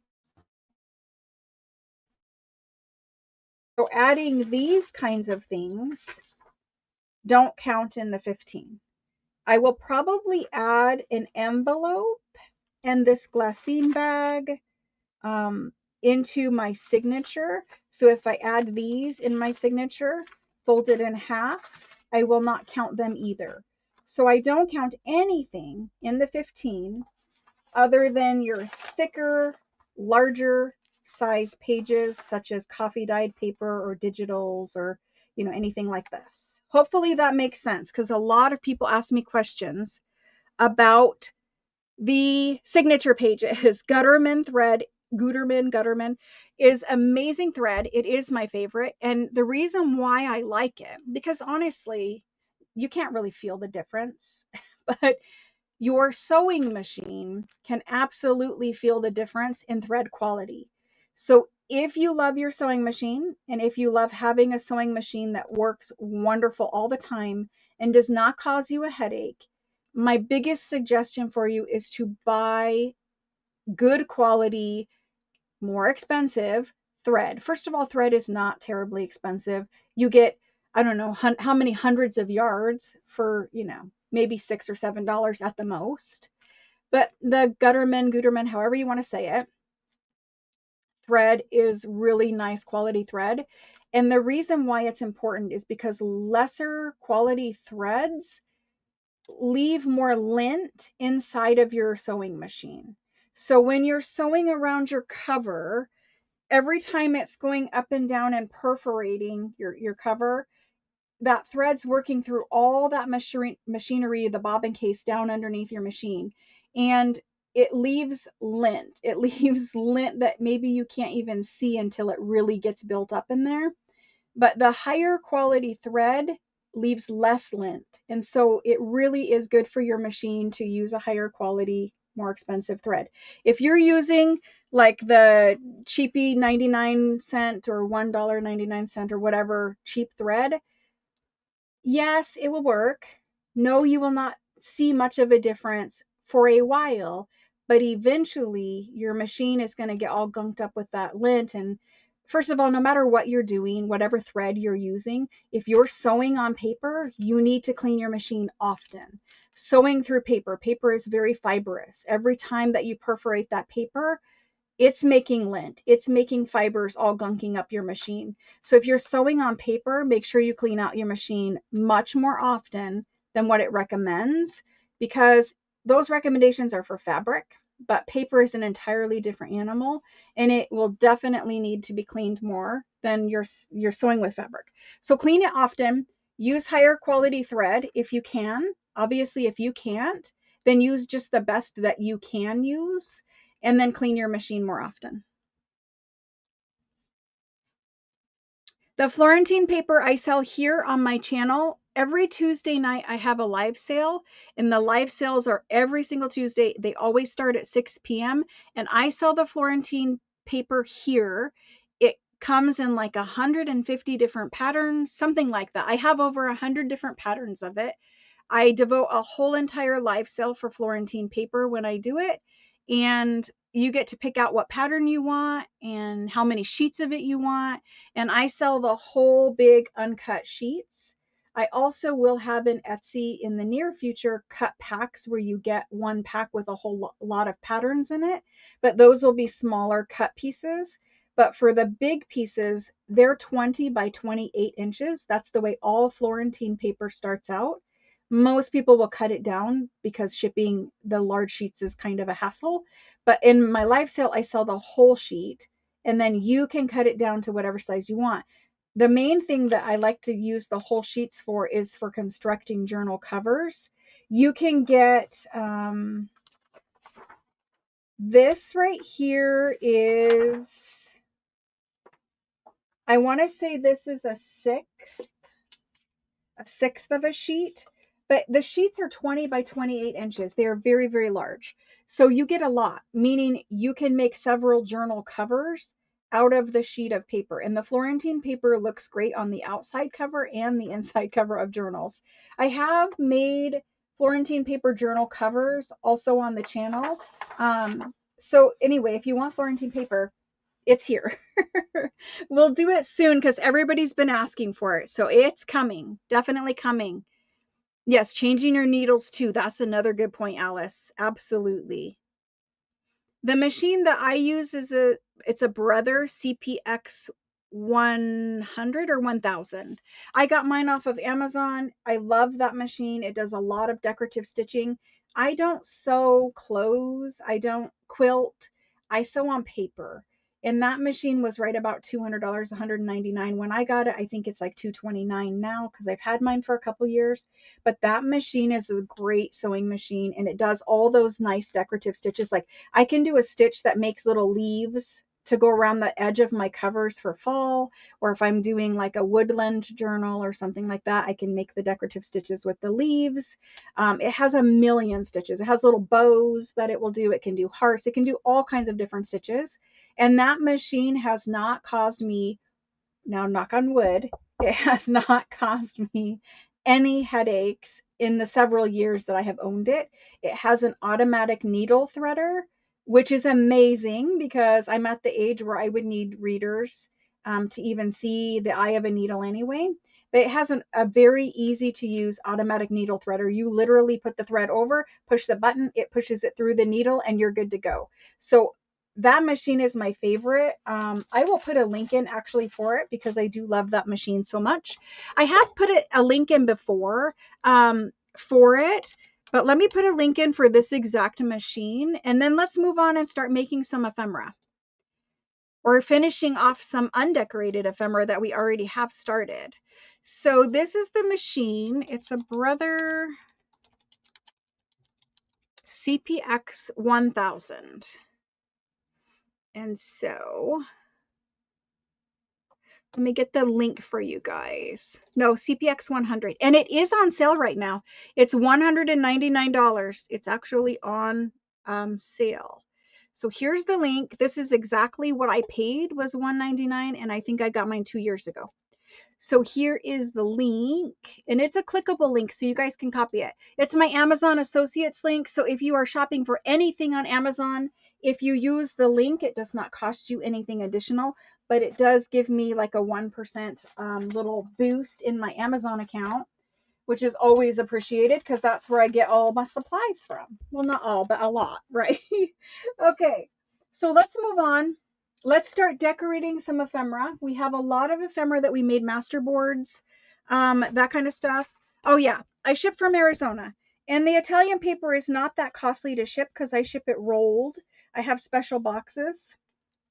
I have special boxes that fit the Italian paper, and I just ship them rolled, so they come to you not folded or anything like that, unless you ask me to fold it for you, and then, you know, I do, but generally it just comes rolled. So now I have 3 covers, guys. I have 3 finished covers. One needs sewn around, but the other 2 are good. So I'm ready to go for that kind of, you know, journal sewing in day, signature sewing in day. All right, so here we go. We're going to do some ephemera. I'm going to need my piece of parchment paper. If you guys been with me for a little while, you know that when I use my glue sticks, I don't use like book page or whatever to glue on. I glue on a piece of parchment paper. This is the kind that you get like a big box of for, you know, $10 or something. And this is nice oversized. I use it in the kitchen for baking, but I also use it for crafting because you can use your glue stick on this parchment paper hundreds of times. I only throw away the parchment paper when it gets too ugly. The glue does not stick to it. Nothing will stick to it. So you can just glue whatever right over the edge and you'll be fine. So anyway, I just use one piece. I don't use a bunch of pieces. You guys will see it. I'll do it here. But parchment paper has been like a game changer for making ephemera because you always need to like glue on something, right? Because you don't want the glue getting to your craft mat. So parchment paper, guys, best recommendation. All right, where's that ephemera that we started?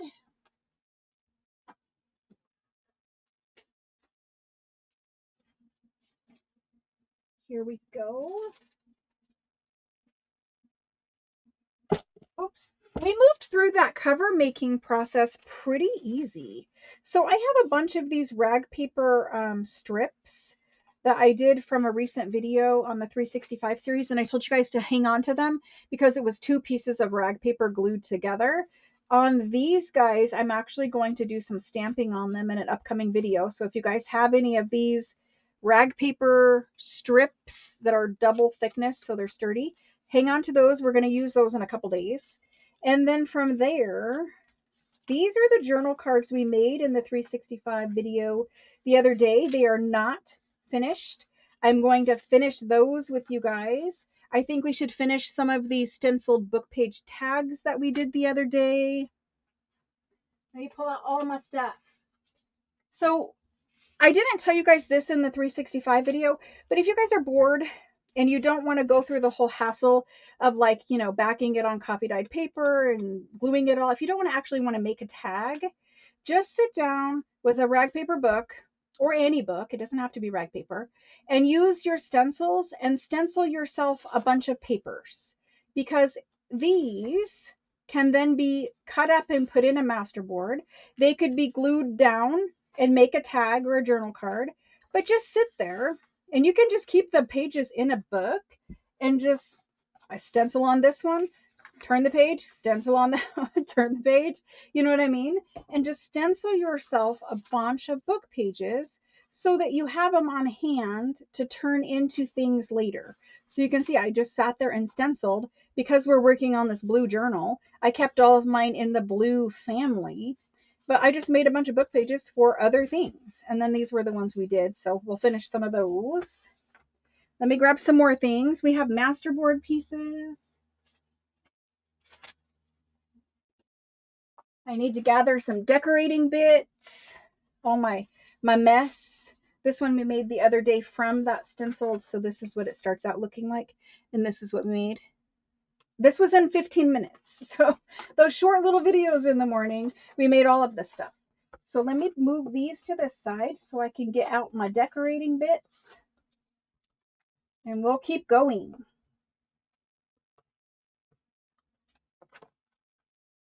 So because I've been doing the 365 videos, I actually have built up quite a stash of ephemera. So because I'm making 3 journals, it will be that much quicker and easier to fill up all the pockets in the journals. All right. So for these, I know that I wanted to add a little bit of lace to them. These are journal cards. You can see they curled a little bit after they dried, but paper has no memory, so it's all good. I'm going to add a little bit of lace to them. Just a little bit down here at the bottom, I think, on the journal cards themselves. So for that, I'm going to need a narrow lace. Grab that. Before I move on, because we're just about ready to move on to tag decorating. Before I move on, does anyone have any questions about making the journal cover itself? Does anyone have any questions? Are they stuck on anything? Because I want, when we start our video next week on Friday at 7 p.m., I want everyone to have the journal cover done so that we can sew in the signature. Also, you notice that I did not decorate the front of the journal cover because I don't like to decorate the front of my journal cover until the very end of the journal making process. Reason being is if you decorate the cover in the beginning and you have something like this was the Christmas journal, if you have something like this where it's got a bunch of stuff on it, it is that much harder to then work in the journal to sew in the signature, to add your pockets, because it's just bulkier, right? And you can't put your lace down the spine until after you sew in your signature. I mean, you could, but it kind of defeats the purpose. So anyway, don't decorate the front of your journal till after you've sewn in your pages and you've got your pockets in there and everything is done, because it's just harder to work in it when it's fully decorated. So this one was the Christmas one we were working on.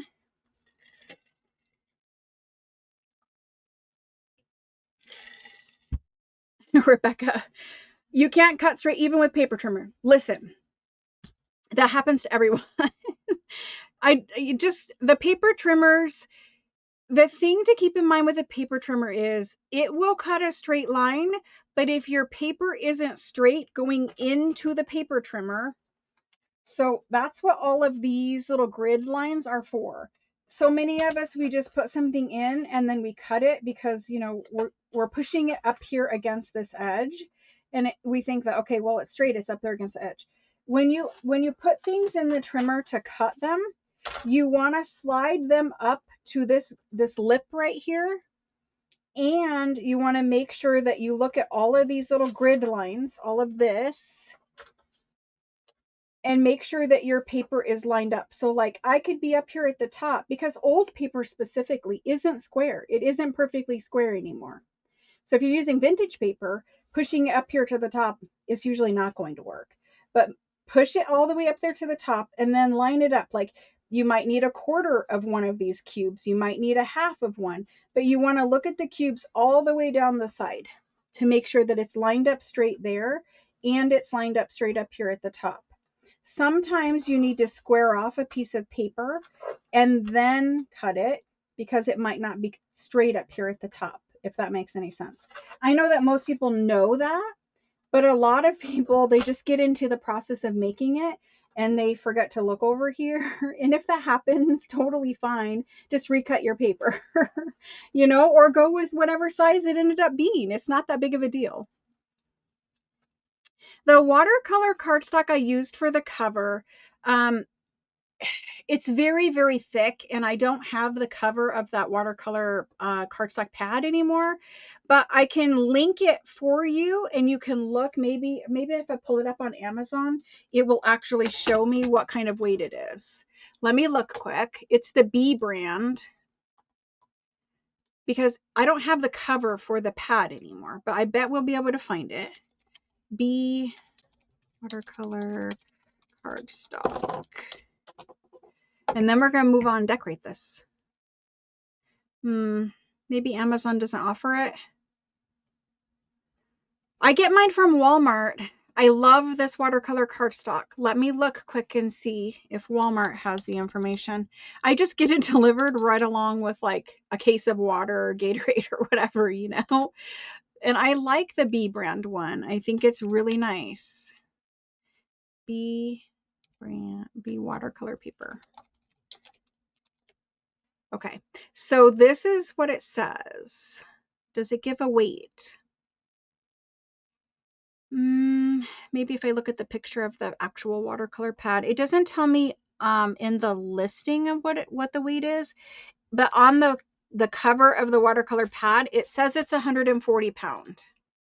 So 140 pound. Yep. That's exactly the one, the B brand from watercolor or from Walmart. It's cheaper than the Canson, and the reason why I like the cheapy one for this is we're always covering it up for covers. We're not actually watercoloring on it. If you were watercoloring on it, I still think the B brand is good. But if you were watercoloring on it and you were a watercolor artist, you might, the Canson is obviously the best brand right there. But because we're using it for covers and we're covering it up, I just want the thickness and the fact that it's a pressed paper board. That's the best, you know, kind of key things there for that, for a cover.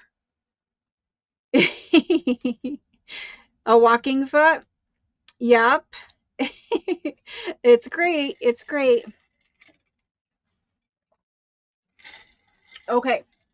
Back to what I was doing. We're going to decorate these. I need to get lace. I don't know what else I was doing, but we need to get lace. So I have a wall of lace. I'm going to go snip off some little bits of lace. We're going to finish those off. I probably need some postage stamps. Let's add a couple of shells. So we could add the shell lace. I love that. So we'll snip off a few shells. And we'll come in and add some of those. And this is a nice one. And maybe this one. We'll see. It might be too thick. So I'm just going to snip off some little bits and we're going to play with those. What else do I have over here? Ooh, this one. Love this one. And I might try this one. Okay. So from here, I used narrow lace. So we're going to add a little bit of this. You could also add a little label. I need to go grab the embellishment box, but I'm going to add a little bit of lace to those. This shell one is super cute. You could add your lace going down the side and do an embellishment on the side. I think I just want little pieces at the bottom, and I don't want to decorate all of them exactly the same way either, but I need some stamps and some labels, so let me grab those.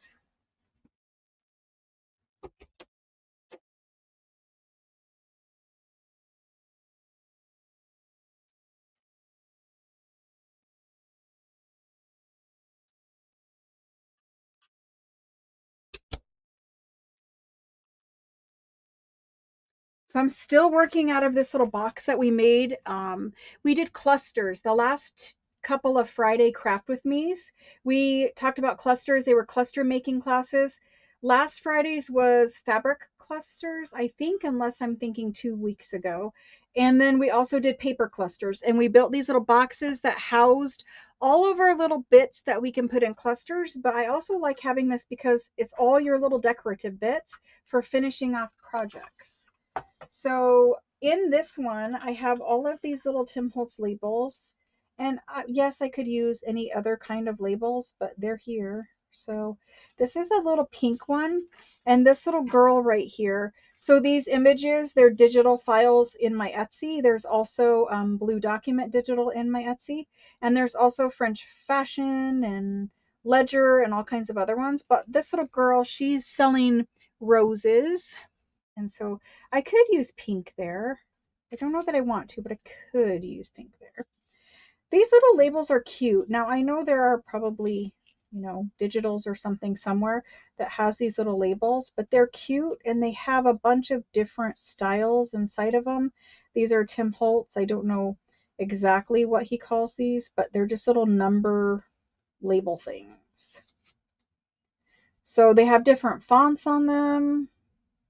So I'm just going to pick out some that look more antique or go with our French theme. I'm sure there are digitals on Etsy, two of them. So you guys, what do you guys think about Tim's announcement that he is not going to be he's not going to be designing new product? What did you guys think or feel about his announcement? I'm really curious as to how everyone else feels about it.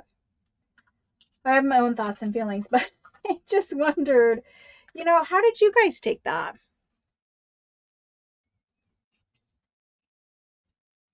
I just used a regular foot to sew around my journal cover, just my regular needle, regular foot, did not change a thing from anything that I normally do. It sewed very nicely all the way around. Did not have any issue whatsoever. That one could go on there. So if you didn't know, first of all, there's a couple of announcements, but the first one, Tim said that he is not going to be designing new product anymore. Now there will be some new product that still comes out of his because he designs so far in advance for companies. So there will be some product that still comes out, but he's not going to make us new products anymore. And I, for one, loved his products. Now, they don't go with every aesthetic, every journal that I make by any stretch of the imagination, but he does have a lot of products that can go with the Frenchy antique stuff. Not all of it was industrial or whatever. He does need to create, he needs to be happy, right? And he's been working hard for so long that I totally understand what he means by just kind of getting burned out and needing that crafty time. And, he was working so much, he wasn't able to get that crafting time in his life. So he wanted to stop because it's a cycle. He has to design seasons in advance. So he's always designing, right? And I just think he got to the point where it wasn't making him as happy as it used to, maybe. And so he just wanted to slow down a little bit. And it doesn't mean that he's never going to design new product. Maybe he will come back and decide to do it. Maybe there will just be, he has a great idea and it just, he can't get it out of his head. And so he just wants to do it. But I think it's great for him that he understood that that's what he needed to do and that he had the you know the fortitude to decide, this is what I need in my life, and do it. And I think that's great. Unfortunately, we're just not going to get new product like that anymore. Okay, I think I have plenty of little labels picked out here. So my goal is little labels, and again, these were all Tim's little labels. I have mixed feelings about why and the timing of it all, because part of the reason I think might, part of the reason I think may just be, do I not have art glitter? I need to go grab art glitter glue. I'll be right back. Let me grab art glitter glue.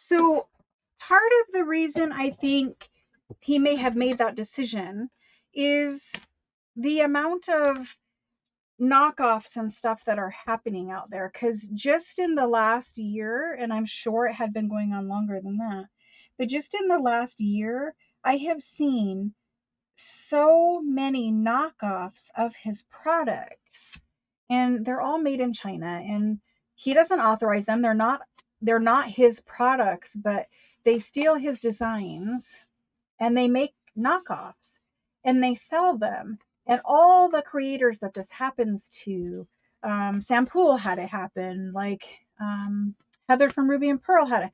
All people pretty much have this happen at one point or another if they're designing a product that is really popular.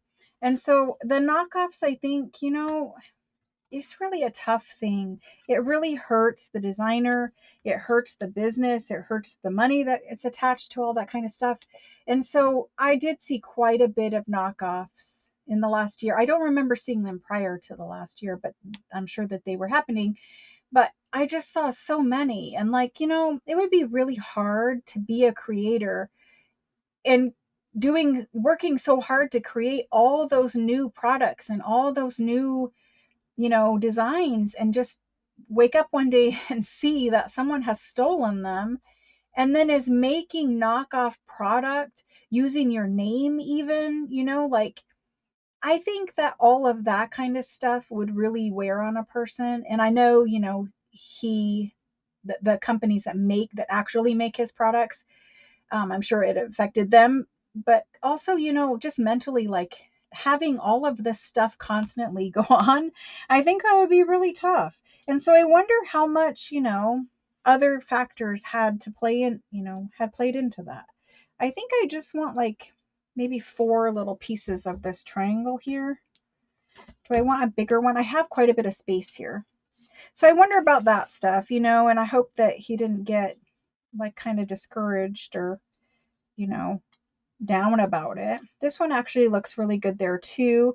Because I have so much space, I'm going to try to use one of these whiter ones. Yeah, it's not allowed. It's not allowed at all, but you know, somebody has to see that it's a knockoff and it's for sale somewhere.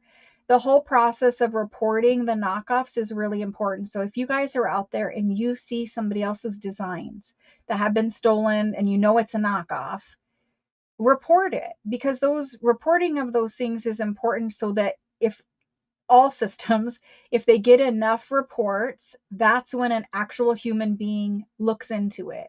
If it's a couple reports of, oh, this is a knockoff, whatever, they don't look into it. But when there is enough reports of a knockoff, somebody, an actual human being, will look into it.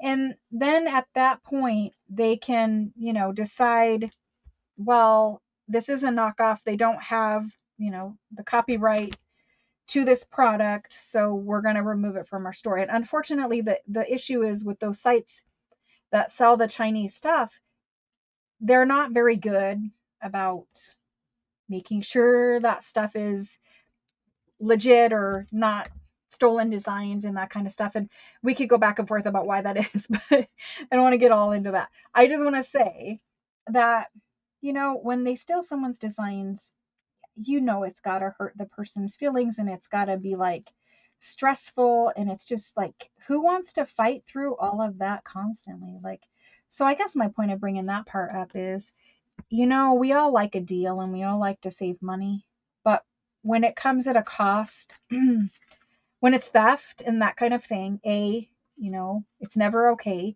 and B, every one of those purchases was taking away money from Tim, taking away money from the company that actually sells his products. And it has happened so much. Like, I've seen a lot of it this year. It has happened so much that I just wonder if those sites like that, because it's not just Tim, it's Anna Griffin, it's all kinds of people that create designs. If they create a popular design, before too long, it ends up on one of those sites illegally. But how much of that, takes away from the industry and takes away from legitimate people, How can companies stay in business when they have to compete with that? Like they can't. So I just wonder how much all of that has to do with it. Yes, Sunny, that's right. Yeah, I know that I don't allow. So if you've ever tried in the Facebook group, if you've ever tried to like, do a haul from there or promote them in any sort of way, I don't allow that kind of stuff because unfortunately I can't support places that um don't have stricter regulations about stealing people's designs, right? So I don't buy from there. I don't support that kind of thing. And I don't let you guys post about it on Facebook in my Facebook group because I don't want to support it. But the whole point of it is if you shop like that, we like the deal of it. If you know it is a stolen design and you buy it, you're actually hurting that designer that you like, that you love. Like you're buying the Anna Griffin knockoff die set because you love Anna Griffin stuff, but by buying the knockoff, you're actually hurting those designers that you love. You're hurting them. Like when, a digital designer that we like, whoever it is, when somebody steals their design and you buy it from the knockoff thing or whatever, you're hurting the actual person that you like. And how much of that can go on before, it's just it's too much and they're losing too much money, or they're just getting too frustrated and they just don't want to keep going, because it's a legal battle. It's a whole, back and forth document battle, and it takes a long time and a lot of reporting before those things get taken down. So I guess that's just my little soapbox talk for tonight. But just be careful where you're buying from. If you love designers, support those designers, whoever it is, just support those people. And I get that things are expensive out there, like Anna Griffin die sets. I'm not going to lie, they're expensive. Some of Tim's stuffs, it's expensive. But buying the knockoff hurts the people you love. So I'm going to go ahead and put this little number on here. I mean, let me wait and not glue it just yet, but a number is going there, or some kind of little label is going there. Now we have these three. This one is really like there's not a whole lot of space there, so maybe this little lace needs to go there. And I said I don't want to do them all the same, but here we are. So I have these shells. I'm trying to fit these shells on here. I could have some little shells there. I don't know that the shells are my favorite today. I love the lace, but they just don't maybe go with this. Neither does that one. What about this one? Stealing is stealing. I know. But there are a lot of people that don't know about those sites. Like they think if it's on there, it must be. So for instance, my father, he thinks if it's on the internet, somebody has approved it to be there, that it is legit. He does not understand that. So if you've ever been on Facebook, you'll know what I'm talking about. He doesn't understand that just because it's on Facebook doesn't mean that it is legitimate. So he was searching for something on the internet, I think like a refrigerator or something that he wanted to buy. He needed a new refrigerator, whatever. And he was searching for it, and he found, just on the regular web browser like Google or whatever. He was looking at one at Best Buy.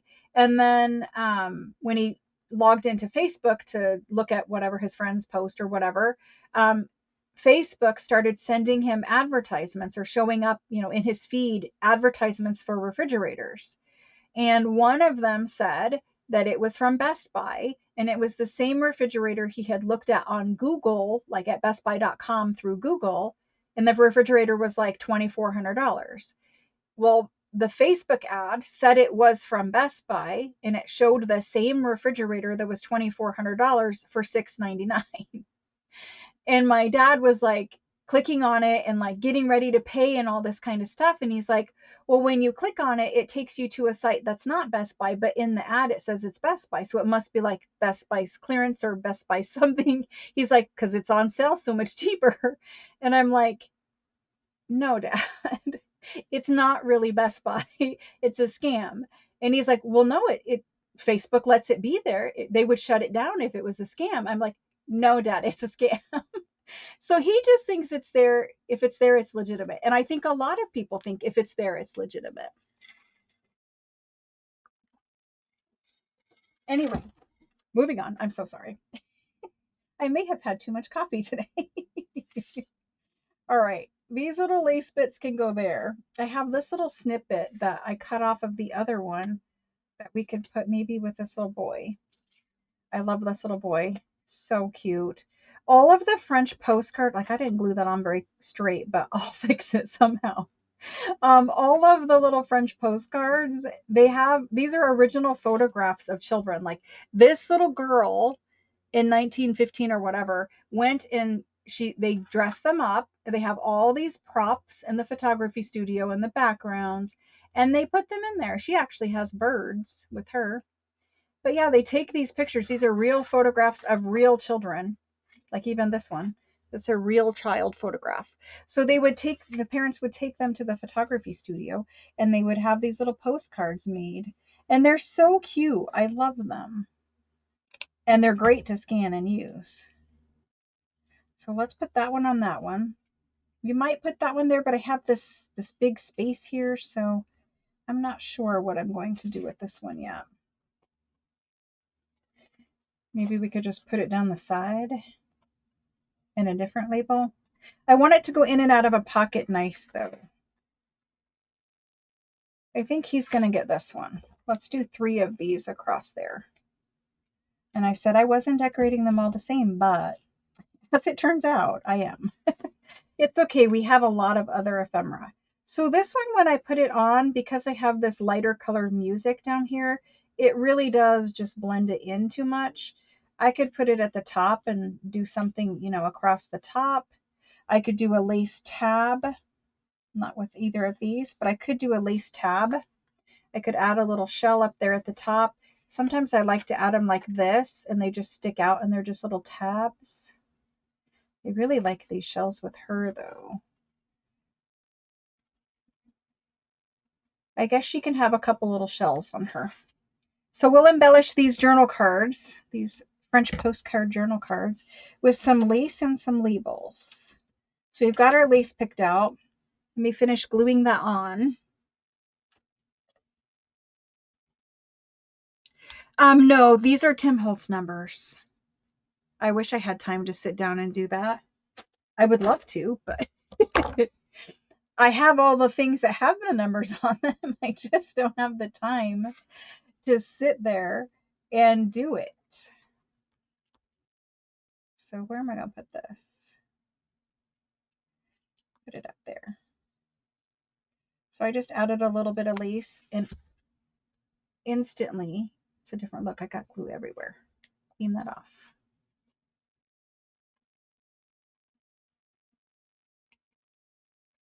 Very cute. Very cute. Now this one's a little bit curly. So first thing I need to do is straighten it out.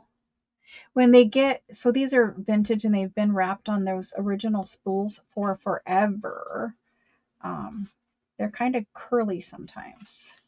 So he's going to get lace all the way across. And because I'm using lace, I am using Fabri-Tac to glue it.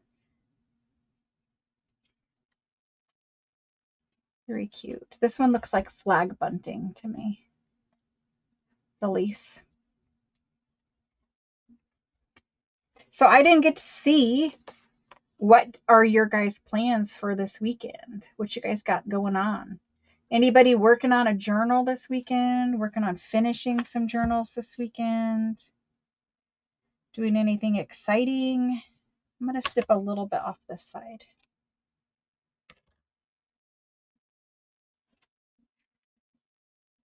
Yeah, my daughter gets married next month. I went to the venue and to the place where we're having the reception the other day. Just kind of, checking on all that kind of stuff, making sure it's all good. It's going to be fabulous as long as the weather cooperates. Sometimes in March it is rainy here, so I am a tad bit worried about that. So because I have shells here and I don't want to put a label like on it, I think we're going to move this one's label up here. It might not be that label, but we're going to put a label at the top on some. I could put it there, but I really like it here on this one. So I've got this little one that's kind of a greenish tone.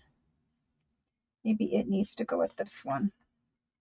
Or maybe I just don't do a number on this one. Her postcard has like a little sentiment up there. Maybe she's more of a postage stamp.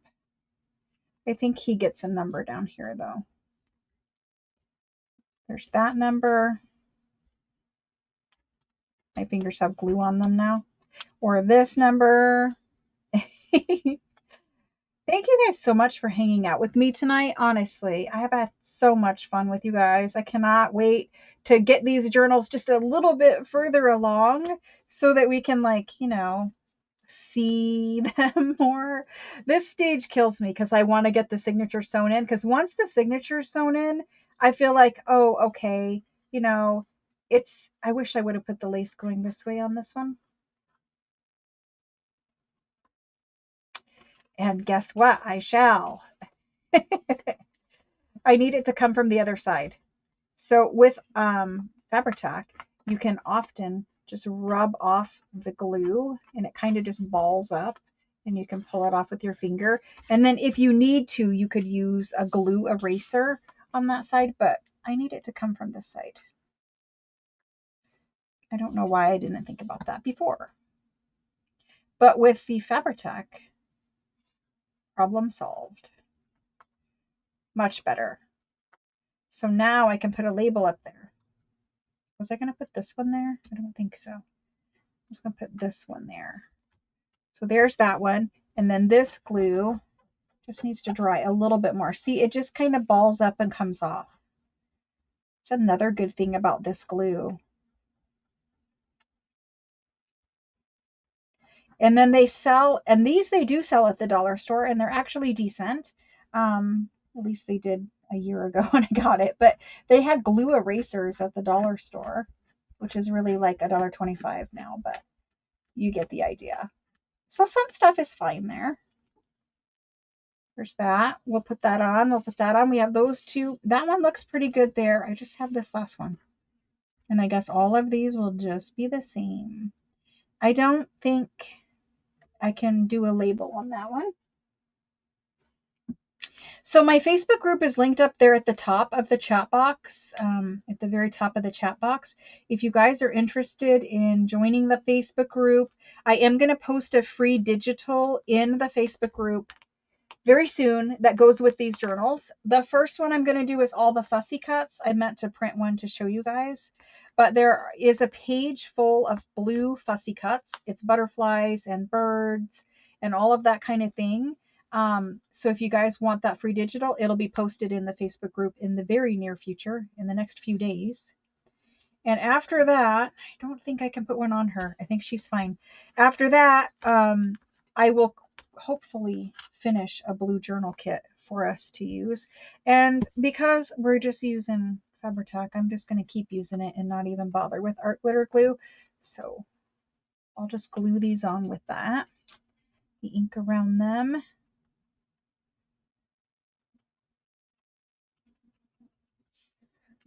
And we're just doing 3. Lion King journal. Aw, that's awesome. That's awesome. That's a great theme. Great theme. I'm sure he will love it.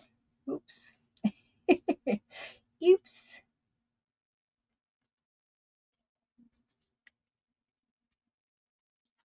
That's very nice. Oh, don't worry, Susan. There'll be another beautiful one coming next month. Or if you got on wait list, if you're on the wait list or you're getting on tonight, whatever, I have some journals that are coming out, journal kits that are still coming to people on the wait list. I did have some people, like I said, that just haven't paid for theirs or whatever. They were new. Maybe they've changed their mind. I don't know. But I've waited for a couple of, 3 or 4 weeks now? 3 weeks now. So I do have some of those that are going to be available to people on the wait list. And ultimately, there's another journal kit that's coming out literally like next week or the week after. And that will be the one that we make for the month of March. So even if you don't get this one, March's kit will be also equally beautiful. and fun to play with. And then if you're just looking for some digitals of Frenchy things like the postcards or ledgers or whatever, that's all available in the Etsy store. My Etsy store and all of my other links are linked in the description box below the video. If you're not sure like how to get to the description box, because the description box changes location and how you access it, depending on the device that you are watching in. So if you are watching on your computer, it's in one place. If you're watching on your cell phone or some tablet or something, it's in a different place. But the description box, mostly for like my devices, is there's like a little half sentence where it says more directly under the picture, like the window where you're watching the picture. There's like a little part of a sentence and then it cuts off and it says more. If you click the more, that expands the description box. And that's the same for my videos and everybody else's videos. And then sometimes there's like a little down arrow that you have to click to like open up and expand the description box. It's kind of hard, but if you join the Facebook group or you go and look at my Facebook page, you can communicate to me there in Messenger and stuff too. So you'll be able to find my stuff. Or just come back here because I'm here every Tuesday and every Friday. I have a little bit of paper that needs to be trimmed right there. I don't know what happened. I think I tried to cut it with my cutter and my cutter was chewing instead of cutting that day. It happens. I needed to clean it out, and so I did take the pokey tool and clean it out earlier today. So I just inked around them a little more. After I put the Tim Holtz numbers on, they needed a little more grunge. So there's those. She needs something, but I'm not sure what yet. I could put a stamp on her, but I'm not sure that I have a blue stamp. All I have is a green. Green isn't terrible for her because she does have quite a bit of green in there, but it needs to go in this corner. I think we will do a postage stamp there. And it's actually vintage and old, and so I normally would use glue stick, but I'm not going to. I'm just going to use this. It's here, it's open, and we're going to do it. So there's a little green postage stamp. That came out of my embellishment box. That's what I'm now calling that box. So, okay, I could do postage stamps on more. Now that I'm doing it, so I have this postage stamp. It's kind of interesting. This one's on paper. It's kind of big for those. I really want to use it, but I can't find a place for it.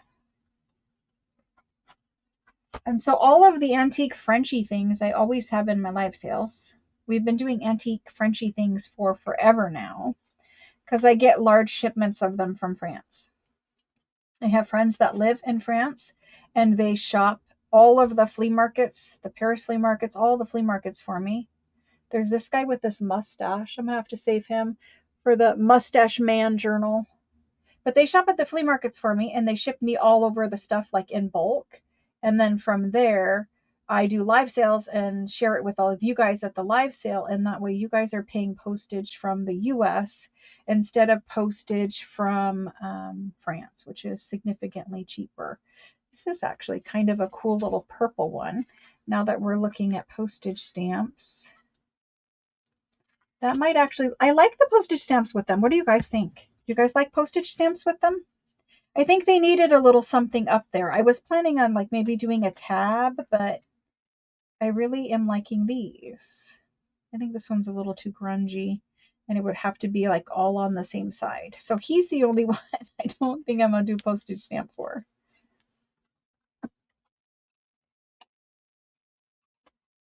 Uh-oh.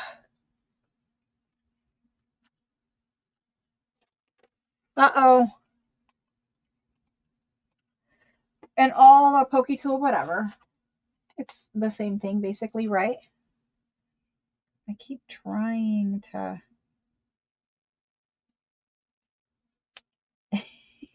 They're just on paper. Sometimes they're too big. You can tear around them, but the postage stamps I have at the live sales, I have lots of things, you know, that I use obviously in my videos from there. Okay, well, I don't see anything else in here for him, but let me glue the rest of these stamps down. My glue's bubbling up a little bit. I'll just continue to use it. I cannot even begin to discuss all of that pay cutting situation stuff. Stuff is so hard out there right now. It is so expensive and so hard.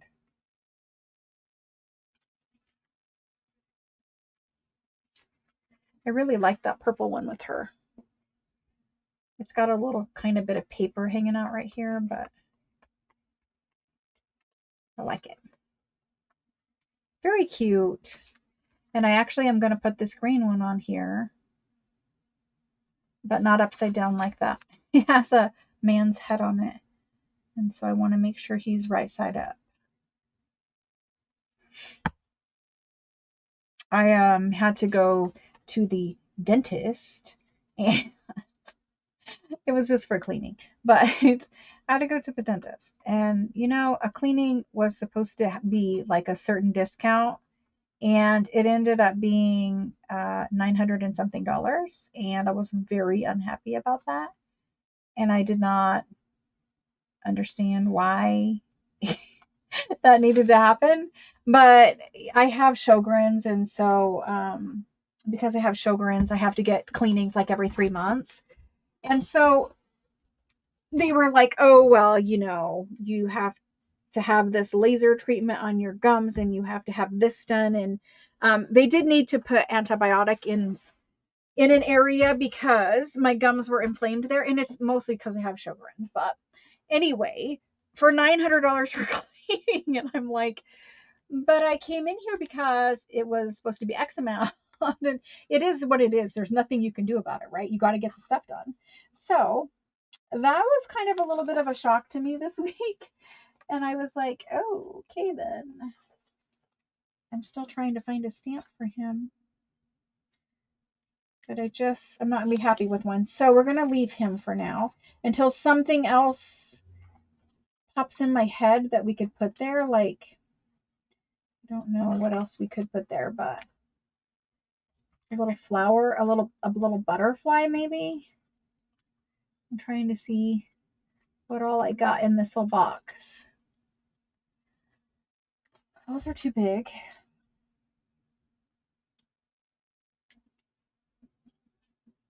No. See, I didn't leave myself enough room over here. And because I have an embellishment here, it's kind of weighting down the right side. I would prefer to put something up here, but there just is not enough room there. We're just going to leave him. I know I keep saying that. But anyway, we're going to call these done. I will ink around the backs, or maybe I already did at some point. But this is the way these ones came out. They're super cute. So I will put a couple of these in the journals, in the blue journals that we're working on. They need to be put under something and flattened out, but they're very, very cute. I love them. So those are good. Blue ledger. There's blue documents. There's blue invoices in there. I don't think there's blue ledger yet, but there's blue invoices in there.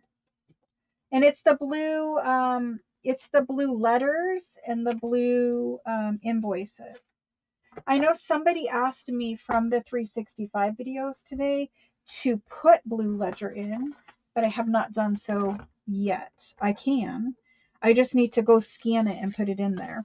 So the stuff that's in my Etsy right now, I don't think I have any AI things or that kind of design. I think they're all copies, like scans from original things. That's what I'm putting in Etsy right now, is the original scans.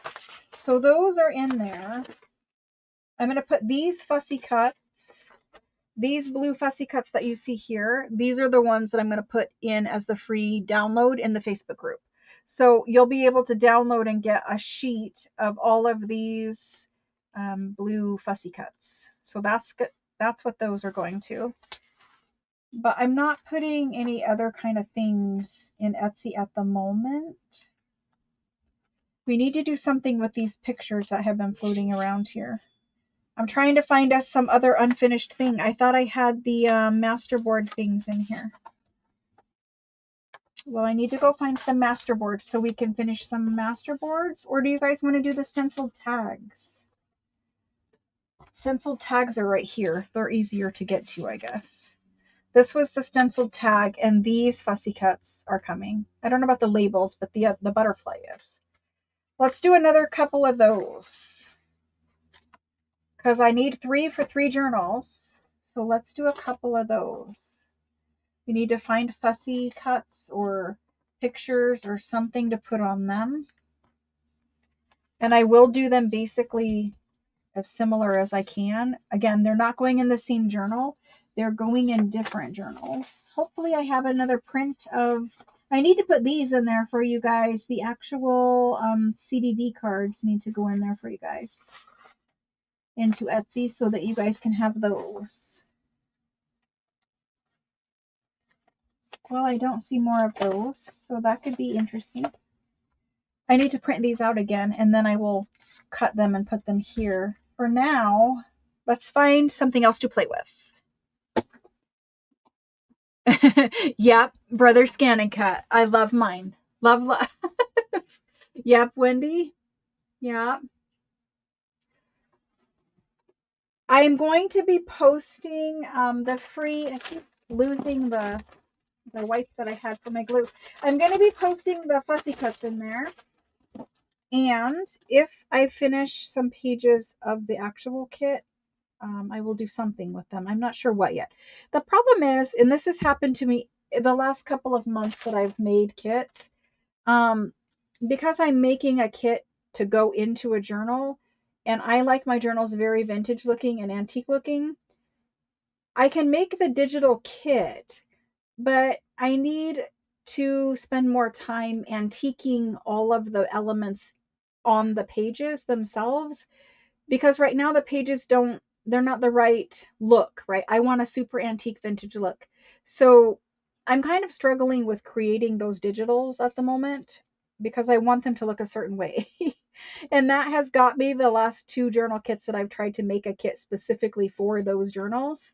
I'm better at making kits that can generally go into themes, but when it comes to like, oh, I want a very blue neutral journal kit, it's harder for me. Tuesdays are 6 p.m. Eastern Standard Time. Fridays are the classes, the live, crafting with me. That is always at 7 p.m. Eastern Standard Time. The sales are always Tuesday at 6 p.m. All right, I have to find something else for us to decorate.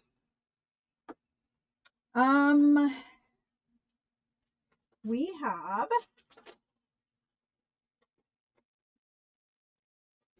I have offcuts of these. Here's the blue ledger. I've got these little music cards, which need decorated. Somewhere in here. Here's some decorating bits. There's a bunch of decorating bits. You can take all of that. Oh, here's the cards. I thought I printed out more. Good. All right. We will play with this. We will play with this pie. This hot mess we will play with. So in this pile are all of my scraps and that kind of thing. I saw the sense of somewhere in here. I just had them in my hand. Right here. These girls. And there's a couple different ones of them. Okay. We can decorate these now because I found the bits for them. So let's cut out a couple more ladies and put them on these 2. And I will probably end up doing them similar, but that's all right. They're going to go in different journals. No one will know other than all of you.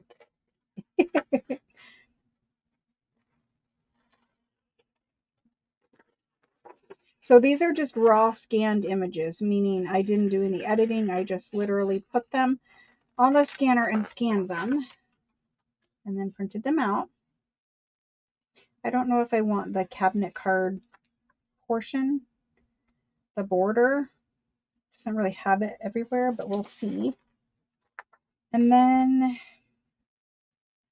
we used this one last time. She kind of looks angry to me, so I don't think I will put her in there. But this one I like, but it's always pink looking. She looks like too surprised. Anyway, I think we're going to use this little girl. So let's use these guys.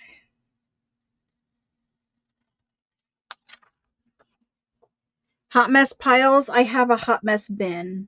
I just dump it all off of my desk in a bin, and then it's not organized at all. In my craft room, I have specific places for organizing colored paper scraps and neutral paper scraps and all of the other various things. But because I don't ever craft in there anymore, I sew in there, but I don't ever craft in there. I'm always crafting in here now. So one of these days I will get that room and the cameras and computers and all set up where I can go from that room also. But for now, because of chat and other things, I need the computer that's in this room. Eventually, I'll get it taken care of. So there's those. Let me see how I feel about them if they're inked around. Hopefully we can get a couple things finished here.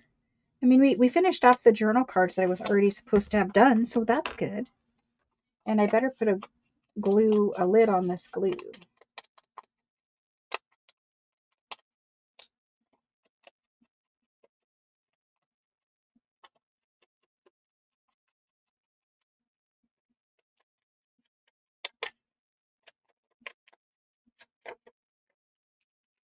And that VB Designs, I had already banned her from something else, so that was really interesting. Oh, goodness. Some people.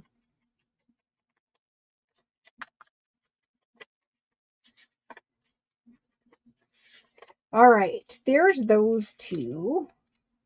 I think I want it the other way around. Her stenciling is more bold, and I like that her photo is a little more close up. I think we're going to go with those two. Clean up my mess. So these are printed with the laser and 32-pound paper.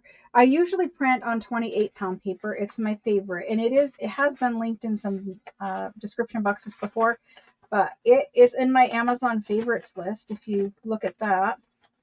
And that 28-pound paper is my favorite. It's your guys' favorite to print digitals on for you guys. When I do offer printed packs of digitals, which they are coming, they will be printed on the 28-pound paper, unless I do like the cardstock or something like that for you guys this time. Sometimes all you need for a label is a little bit of handwriting. That might work. Let's see.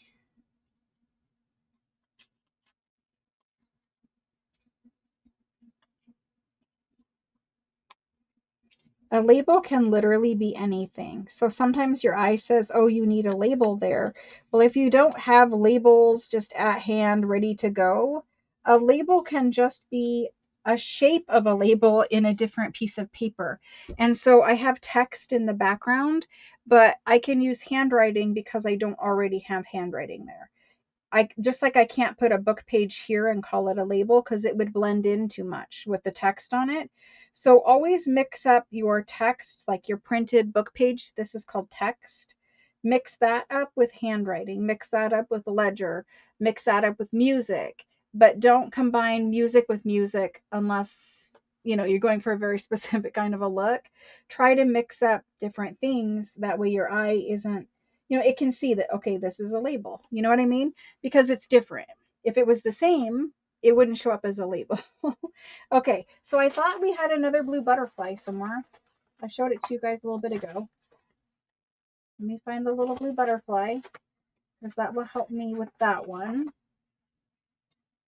There's another blue butterfly. It's kind of a big blue butterfly, isn't it? It is a little too big on this one, admittedly, but I don't know if I want that, but there it is. Ooh, I have smaller ones. I do. I also have these little flowers. They would have been cute on that one. I didn't have fussy cutting scissors in here that day. There's this one. It's a little too bright. It's a little bit different of a look. I mean, I'm not entirely opposed. Maybe I can dull it down, but I have these little birds, and those flowers are too big. So let's see what else I've got. This is what happens when I don't pull things out ahead of time. We have to sit here while I dig. Here's some little blue labels. That's half the battle, because I want to layer those up. And then here's some little blue flowers. Maybe I can cut this in half. Kind of cut around it like if it was two pieces. Can I do like some flowers coming from up here somewhere? It doesn't have to be a whole flowery thing. We might do something like that. Let me keep digging. What else is in this pile? Other blue labels and blue journaling cards. There's a different blue flower. I think I want that one. All right. Well, this is what we've got. I want to cut out a label.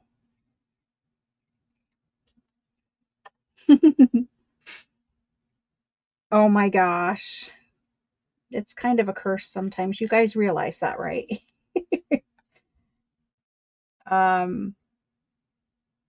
It's a curse to my bank account. It's a curse to my house and my space. But it is fun to play with. Yes, it is. And I do try to share as much of it as I can.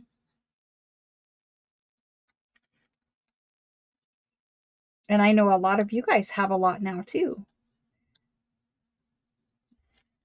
Because we've been doing this for a while together. Okay, so there's a couple of those cut if I need them. Let's try to get these finished quick. I'm not sure about these. I like them down there. I really do. But they're going to need to be doctored up a little bit because I didn't have fussy cutting scissors. I did bring them in here. I should have just recut it, but if I can get rid of some of this white, maybe I will like it better.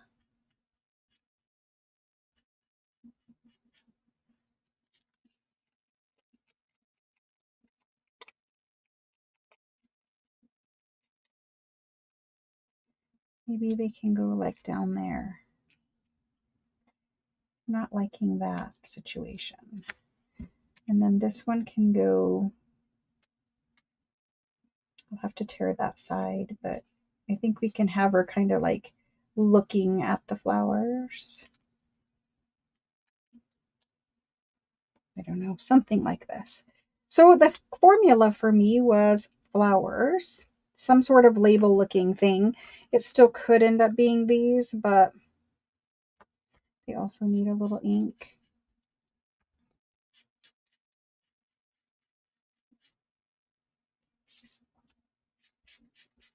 My blender is very dry now. I have not inked it once the entire time. And if I use this with the handwriting, I can kind of layer it up. I kind of don't want to cut off that part of the handwriting, but I do want that flower there. I think we could layer them. I can't get them to sit straight. They just keep wanting to move, but I think we can layer them. Not positive, but maybe.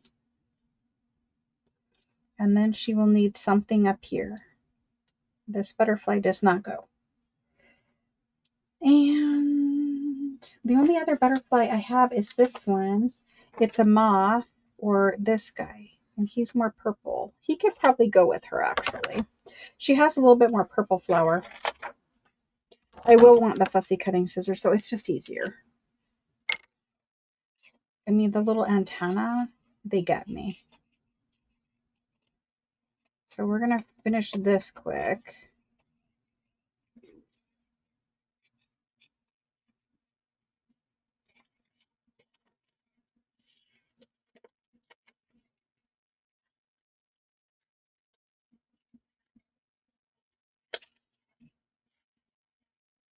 He has very jaggedy wings.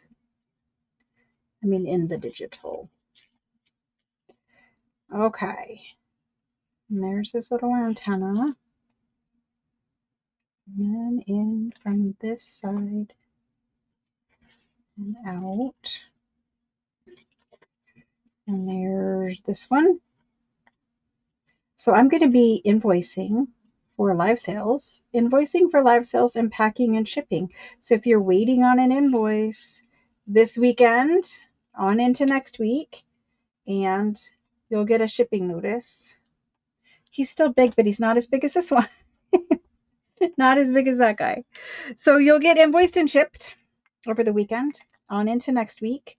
Don't worry if you haven't gotten it by Monday. Just know that it's in progress and that it's coming. Cannot get my scissors back in my case. Let's go ahead and use glue stick for those.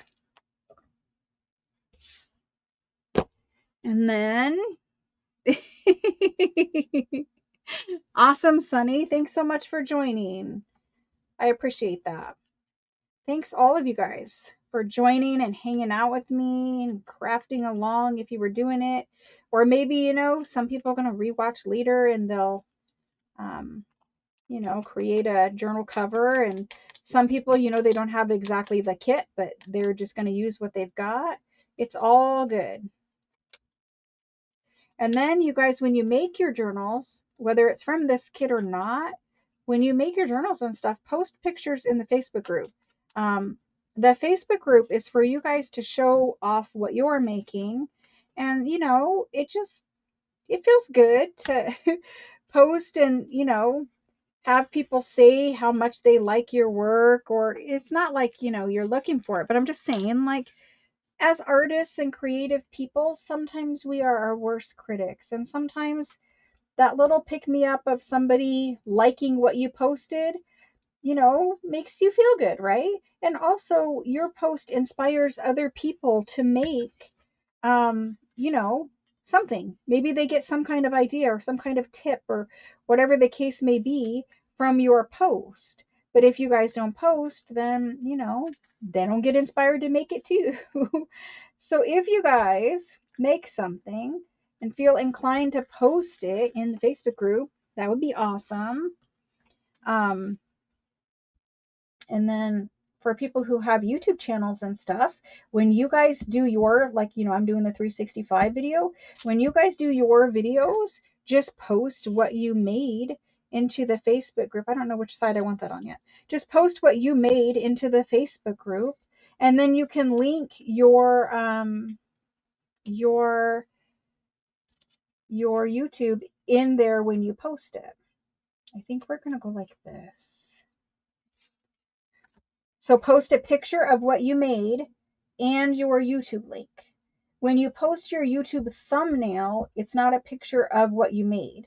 Make sure that you're posting a picture of what you made so that people can see what you made in case they do not have time to go over and click the thumbnail. I know some people don't want to post what their finished product is because they want people to have to click. But in the Facebook group, this is cardstock. It's a Tim Holtz one. In the Facebook group, you do need to post a picture. It can just be, you know, one simple little picture of what you made. And then, you know, you can tell them, watch the video. Here's the link to the video. Here's the link to my channel. And then it's a good way to gain subscribers and stuff that way too. We have a lot of new to junk journaling people in our group, and we have a lot of pros in our group. And everybody's looking for inspiration. New and old crafters looking for inspiration. There's that. I don't think I'm going to do this label on here. Or maybe I need it now for the butterfly. The glue's still wet enough on that butterfly. There's the butterfly. I don't want it on there. I just want to do it like that. So I'm going to. And then we've got this other guy over here that's being difficult. I think the first thing is just I need to glue down this picture. But see how I can just go like right over the edge onto my craft sheet, which is just parchment paper? I'm telling you guys, it's a game changer. You're never searching for glue book pages. I can put this right on it. It is not going to stick. It's not going to tear the paper off the back. It's not going to leave nasty glue on the back. It's really, really a game changer as far as like crafting fast. And then you don't have to try to figure out what to do with all of the glue book pages. So I know that I want to put these on there. So I'm going to glue them and we're going to put them on there. I used to use glue book pages when I was doing the first craft with me's with you guys.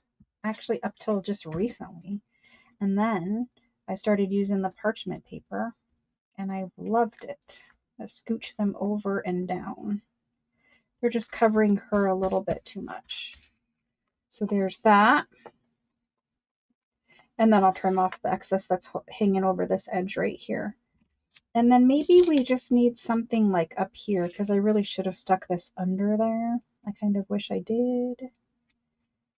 This happens to me when I'm live all the time because I'm talking and not focusing. It's kind of a mental issue. I really need to focus a lot more. I forget things all the time. And I know that's fibro fog, but I'm just saying. I need to get that up and under there. There we go. And over. There we go. We did it. The bottom of it's done. And maybe she doesn't actually need anything up here but like a lace tab. So we're going to call those 3 done, which is all I needed because I just need 3 of everything. For the journal, obviously I'll ink around them. Let me clean up my mess. Yeah, you can cover a back page with stenciling. The back of a page with stenciling. Oh my gosh, because I live in Arizona, I can coffee dye all year long. You just need time to do it, but the weather's always nice. Okay, so there's that. Let's ink around them so that we can kind of see what they look like framed out. I was trying to figure out if I had inked around this one, but I don't think I did. I think the book page was just kind of aged. Now these ones were on rag paper, and rag paper will take the ink way better than regular paper. Yeah, the page is just aged up at the top. So I will kind of match that aging with my ink.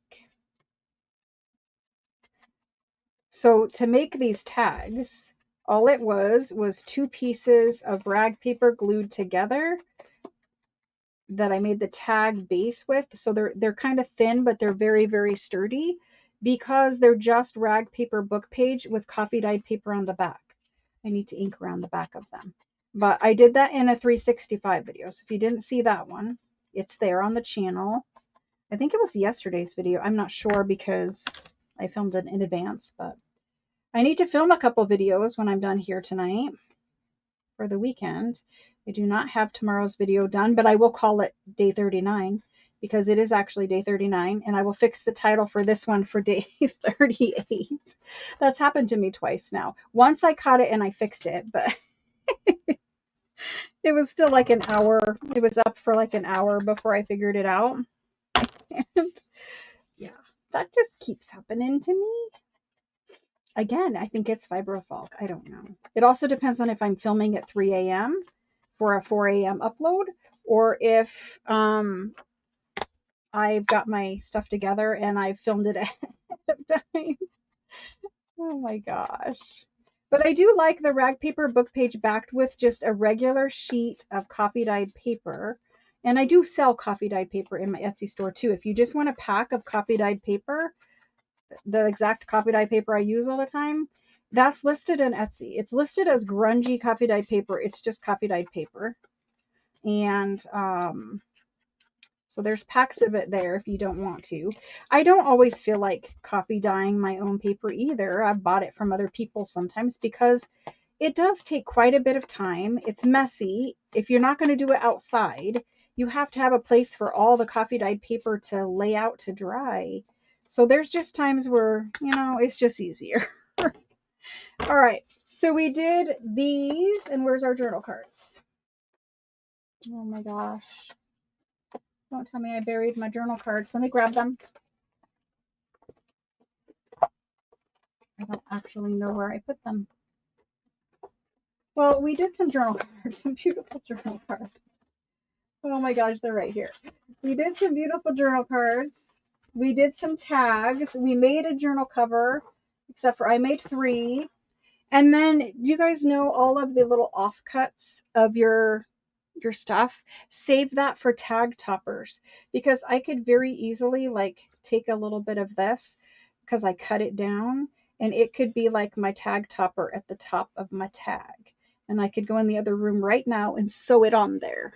So definitely save your little offcuts of your little, your fabricy stuff. This one's kind of cut crooked, so is this side. But you could make yourself some cute little tabs at the tops of your tags. I like the ticking better, but I'm going to do that on them probably. But there's our 3 that we made. Oops. I keep dropping things because I'm trying to look at chat. So there's that lady. There's that one. And you guys saw they were very simple. All of this was very simple, but it is beautiful, if I do say so myself. Can barely see the lace on that one. The stamp on this was really cute. Very nice. So I've got a journal card and a tag for every journal, plus a spare journal card. Spare, and I have extra stenciled tags as well. So I think I'm really doing good on ephemera, but I always think that at this point of the game, and then guess what? It comes to filling up 3 junk journals, and I always need to make more. So I'm going to flip this camera back around. I'm going to read through some chat, talk to you guys about a couple of things, and answer any questions you guys have. And then we will, I don't know, talk about next week. Who knows? Who knows? Okay. Thank you, Kendall. Thank you, Ria. Then we make more later. Yep. Yep, Diana. Yes, that's how it's made. And I am going to do a video showing you guys that. And I also have the plastic doily things for you guys. I just need to remember to get them out of the bin in the garage. But I have a lot of those for you guys. So those can come to a live sale too. It is a lot of work to make coffee dyed paper that the edges don't get too brown or crisp, because you can't just dry it in a stack.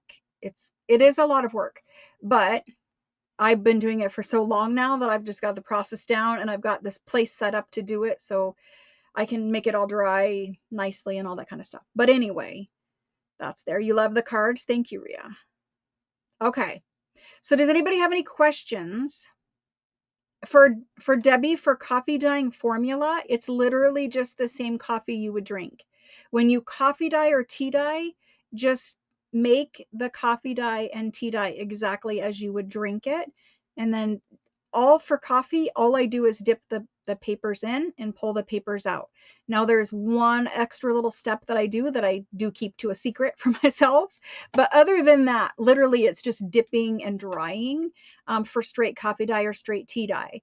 And then there's avocado dye, there's rose petal dye, there's spinach dye, there's cabbage dye, there's hibiscus dye, there's all kinds of other natural dyes.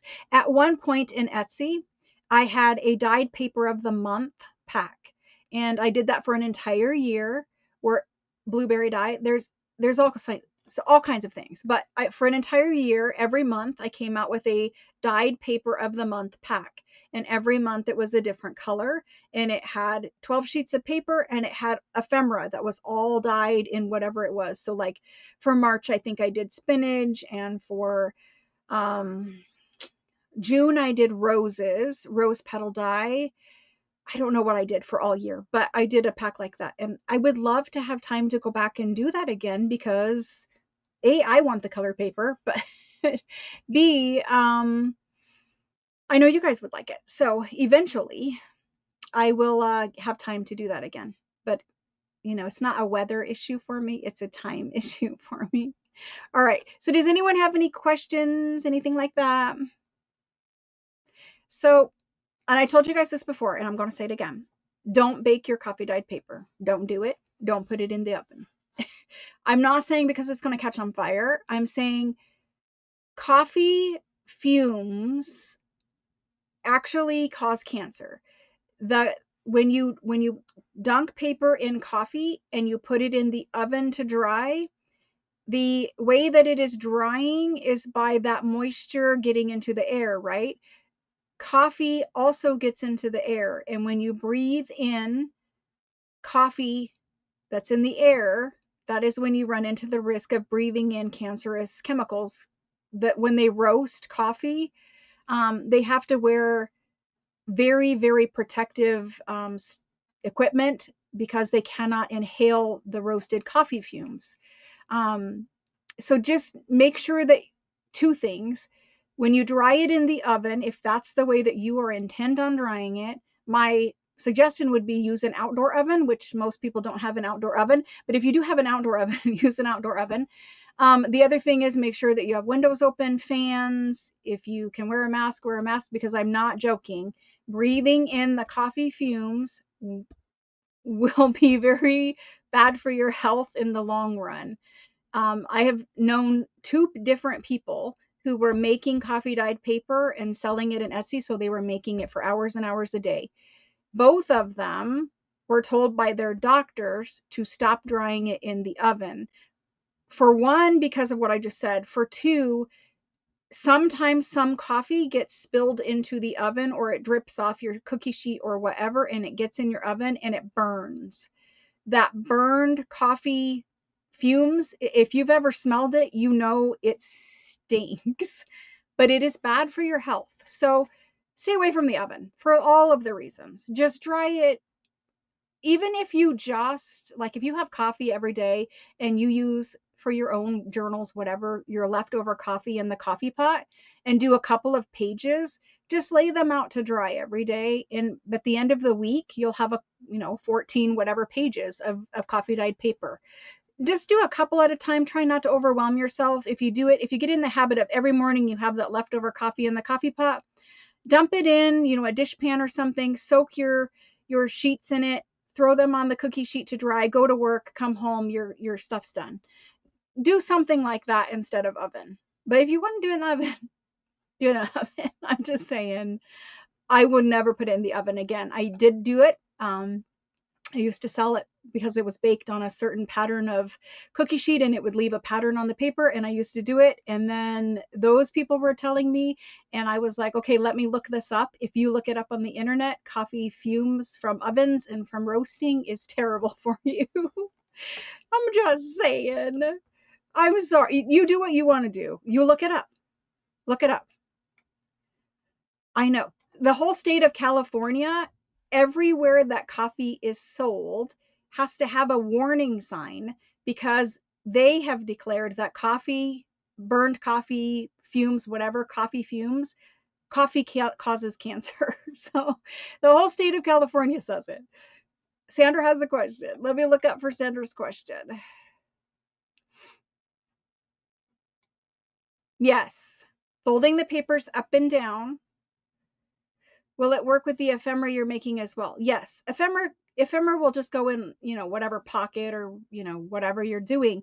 But The thing with the tall document journal is if you're going to fold, if you have the kit and you're going to fold the 6x12 or the 9x12 piece of watercolor cardstock in half, it's going to be 12 inches tall.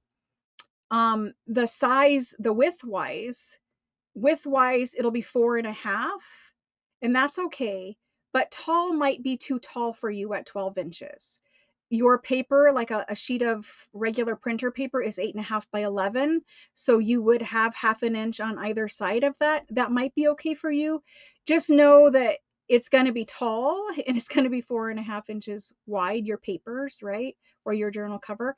So you may need to adjust it by cutting it down just a little bit if you don't want so much cover sticking out around your page, top and bottom. But the ephemera, you're just going to size your pockets to fit your pages. You're going to make maybe skinnier tags because your pages are skinnier, but it will work either way.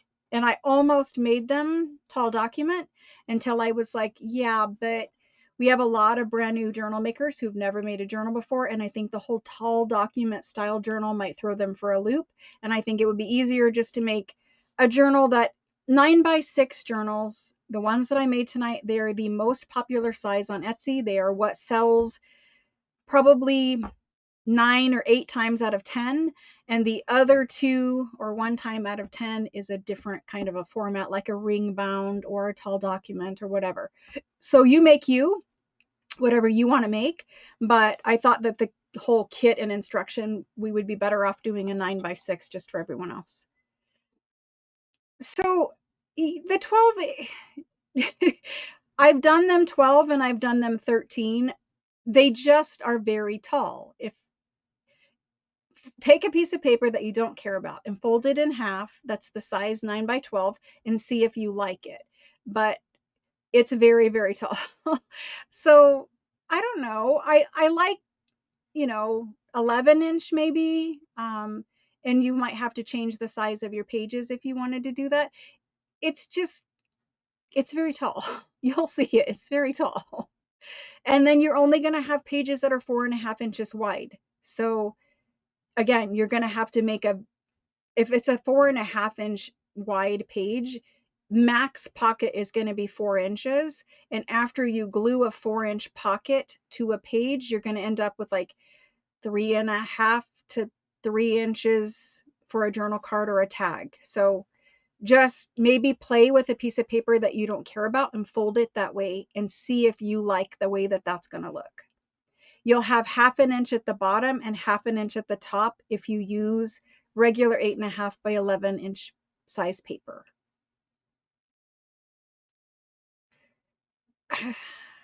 I have to be in the mood to do the tall one, and I have to think about what kind of pages I would put in there. When I do a tall document, I have documents from Europe that are A4 size, and they are like 11.5 inches tall. So if I was going to do a tall, skinny, or tall document style, I would use a little bit larger of a page for at least some of my pages, so I didn't have the whole half inch on either side. It's not gonna look bad. It's not gonna look terrible. It's just not my preference. I would like something to kind of break that up. And you can stagger your pages when you sew them in so that they're not all cut off right at the same height. You could put some higher and some lower when you sew in your signature.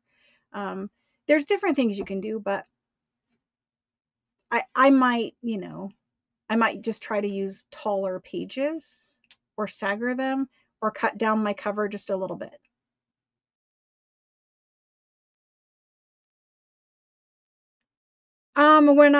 So you guys are talking about drying coffee dyed paper to not get wrinkles in it. I have a book press, so I can, when they're all dry, I can stack them and put them in the book press, which presses them with a lot of pressure, and that gets the wrinkles out. You could iron them if you wanted to, but nobody wants to sit there and iron paper. And then again, you're heating up the coffee fumes. People stack them with a book. So the thing with stacking with a book is you want them dried, but freshly dried. If you let them sit for days and then try to put them under books, they're not going to flatten out the same way that they would if you stacked books on them the same day you did them, you made the papers. You can't let them get too dry with their wrinkles. and then stack them with books and think the wrinkles are all going to come out and it's going to be perfectly flat. A book press is best. If you're really getting into paper making, a book press is best. Other than that, make the paper, let the paper dry fully, and then stack books on it like later that night before you go to bed or something. And then the wrinkles will come out just with stacking. The other thing is the paper weight for dyeing. Make sure that you guys, when you're dyeing paper, you're using a minimum of 24-pound paper. Don't try to coffee dye 20-pound paper because A, it's going to be too thin to put in a journal anyway, and B, for signature, a 20-pound is very thin for a signature in a journal for someone to write on. It's going to wrinkle more because it is lighter paper. So my suggestion is minimum 24-pound for coffee dyeing. My preference would be 28-pound for coffee dyeing. That's what I always used to do. You can even dye 32-pound. 28 and 32 is very nice in a journal. 24 is also nice. Coffee dyeing will kind of thicken up your paper because it makes the paper fibers swell. So a 24-pound paper coffee dyed will come out like a 28-pound paper feel and thickness and weight to it because it does swell the fibers. But even when you start with a 20-pound, it doesn't hold up very well. First of all, it tears when you're trying to coffee dye it. It doesn't hold up very well in a journal because, it's kind of thin. Like putting a pocket on a 20-pound paper, it's kind of hard. Like, it wouldn't be my preference. Any other questions? And then I'm going to say my good nights. Thank you guys so much for joining me. I had a great time making the journal cover. We did it way faster than I thought it was going to be for us. And so I'm really having to think about next time around. We're going to work on signature. So gather your pages. If you want to get it a digital off of Etsy, get that, print it.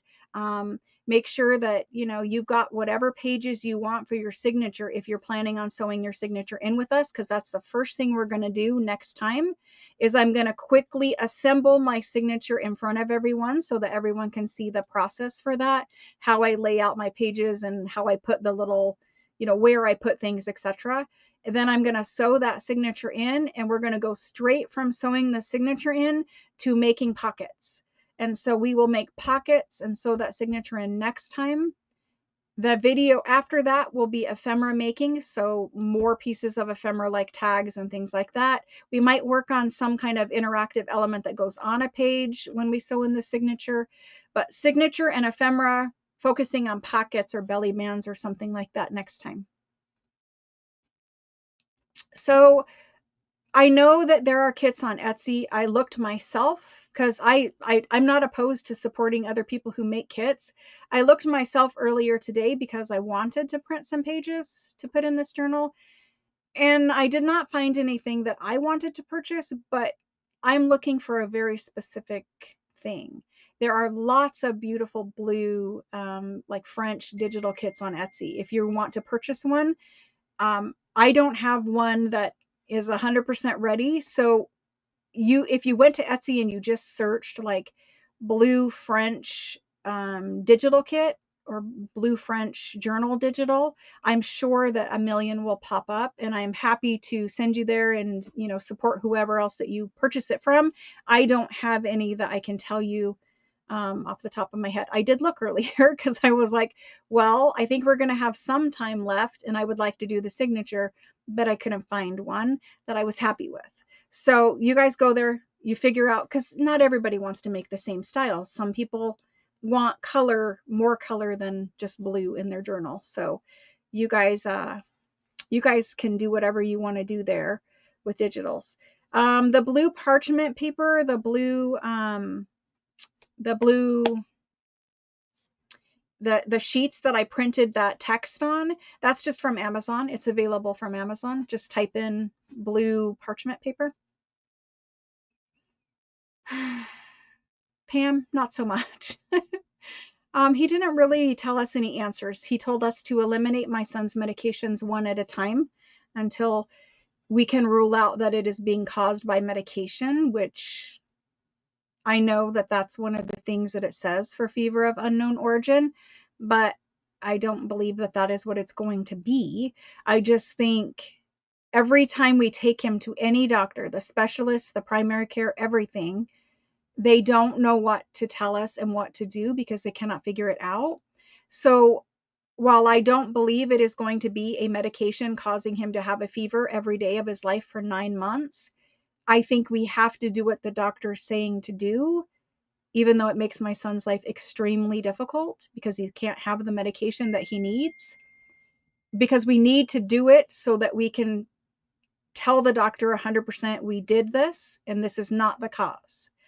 This is the rheumatologist appointment, and I was really hoping that the rheumatologist was going to do the genetic study that the other doctors had wanted, and he said that he will order it in time, but he also has to find a facility to do it.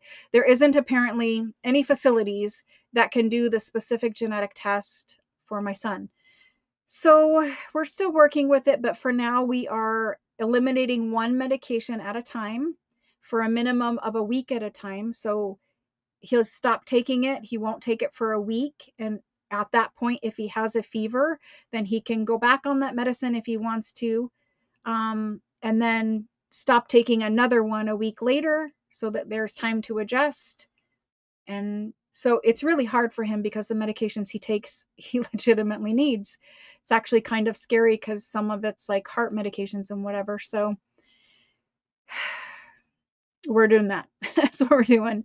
And then we'll have a follow-up visit where we can tell him, okay, we did all of his medications and there was no change, or maybe there is a change, but I seriously doubt there is a medication out there that would cause that high of a fever plus elevated white blood cell count for 9 months every single day. I think it's actually been 10 months now, hasn't it been? It was April, so I guess 9, but it's very, very hard. No, it's 10. It's 10. Thank you guys. I appreciate that. Thank you. Thank you. He's really sick feeling like, and he's been like that, and it goes up and down worse, he never feels great, but there's days where he feels better. And then there's days where it's like, okay, we're going to have to go to the ER. And it has been the ER kind of a thing where we have this conversation every day about whether or not today's the day we should go back to the ER because he's not feeling well. Like he's really, really not feeling well. So that's where we're at with it. Unfortunately, I was really hoping when we went, he'd just be like, oh yeah, here's where you go to get this genetic study done. And here's, because it can be autoimmune. And so that's why we're at the rheumatologist's office. He also told us to do the bone marrow thing. And so I had another conversation with my son, and I think we're going to do the bone marrow thing, as much as we don't want to. They've scanned his entire body, head to toe. He had a lump in his neck and he had a lump in his leg, and after the week in the hospital on IV antibiotics, the lump in his leg did get better. So I think there must have been an infection there, but why does he still have a fever? And how could you just get an infection in the interior part of your calf for absolutely no reason? Like, there was nothing on the skin. It was all internal. Like, you would not know anything was there except for he felt a lump in his calf. So that was that. And that the leg thing got better. The neck thing is still there. And he has another one on the other side of his neck now. And so he's going to the doctor again next week. And it's the primary care doctor, which you guys know.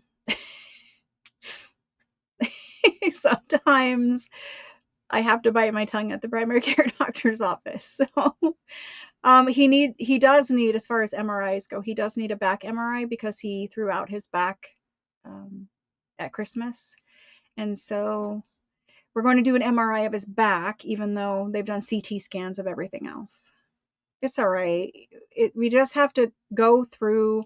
I've just resolved myself to understanding we have to go through all of the ridiculous steps the doctors tell us to do one at a time as they tell us, so that eventually you can literally say to them, we did all of that. Come up with a new plan.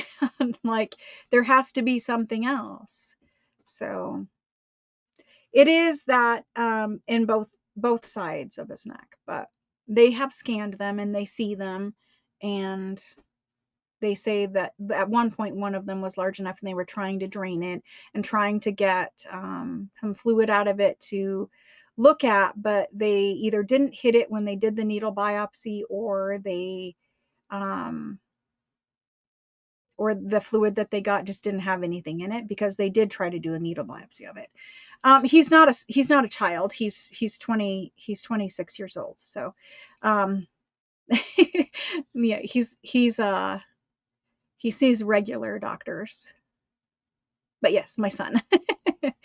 um, Hello, Lisa. We're just wrapping up, Lisa. We did a journal cover tonight, and we're working through making a journal.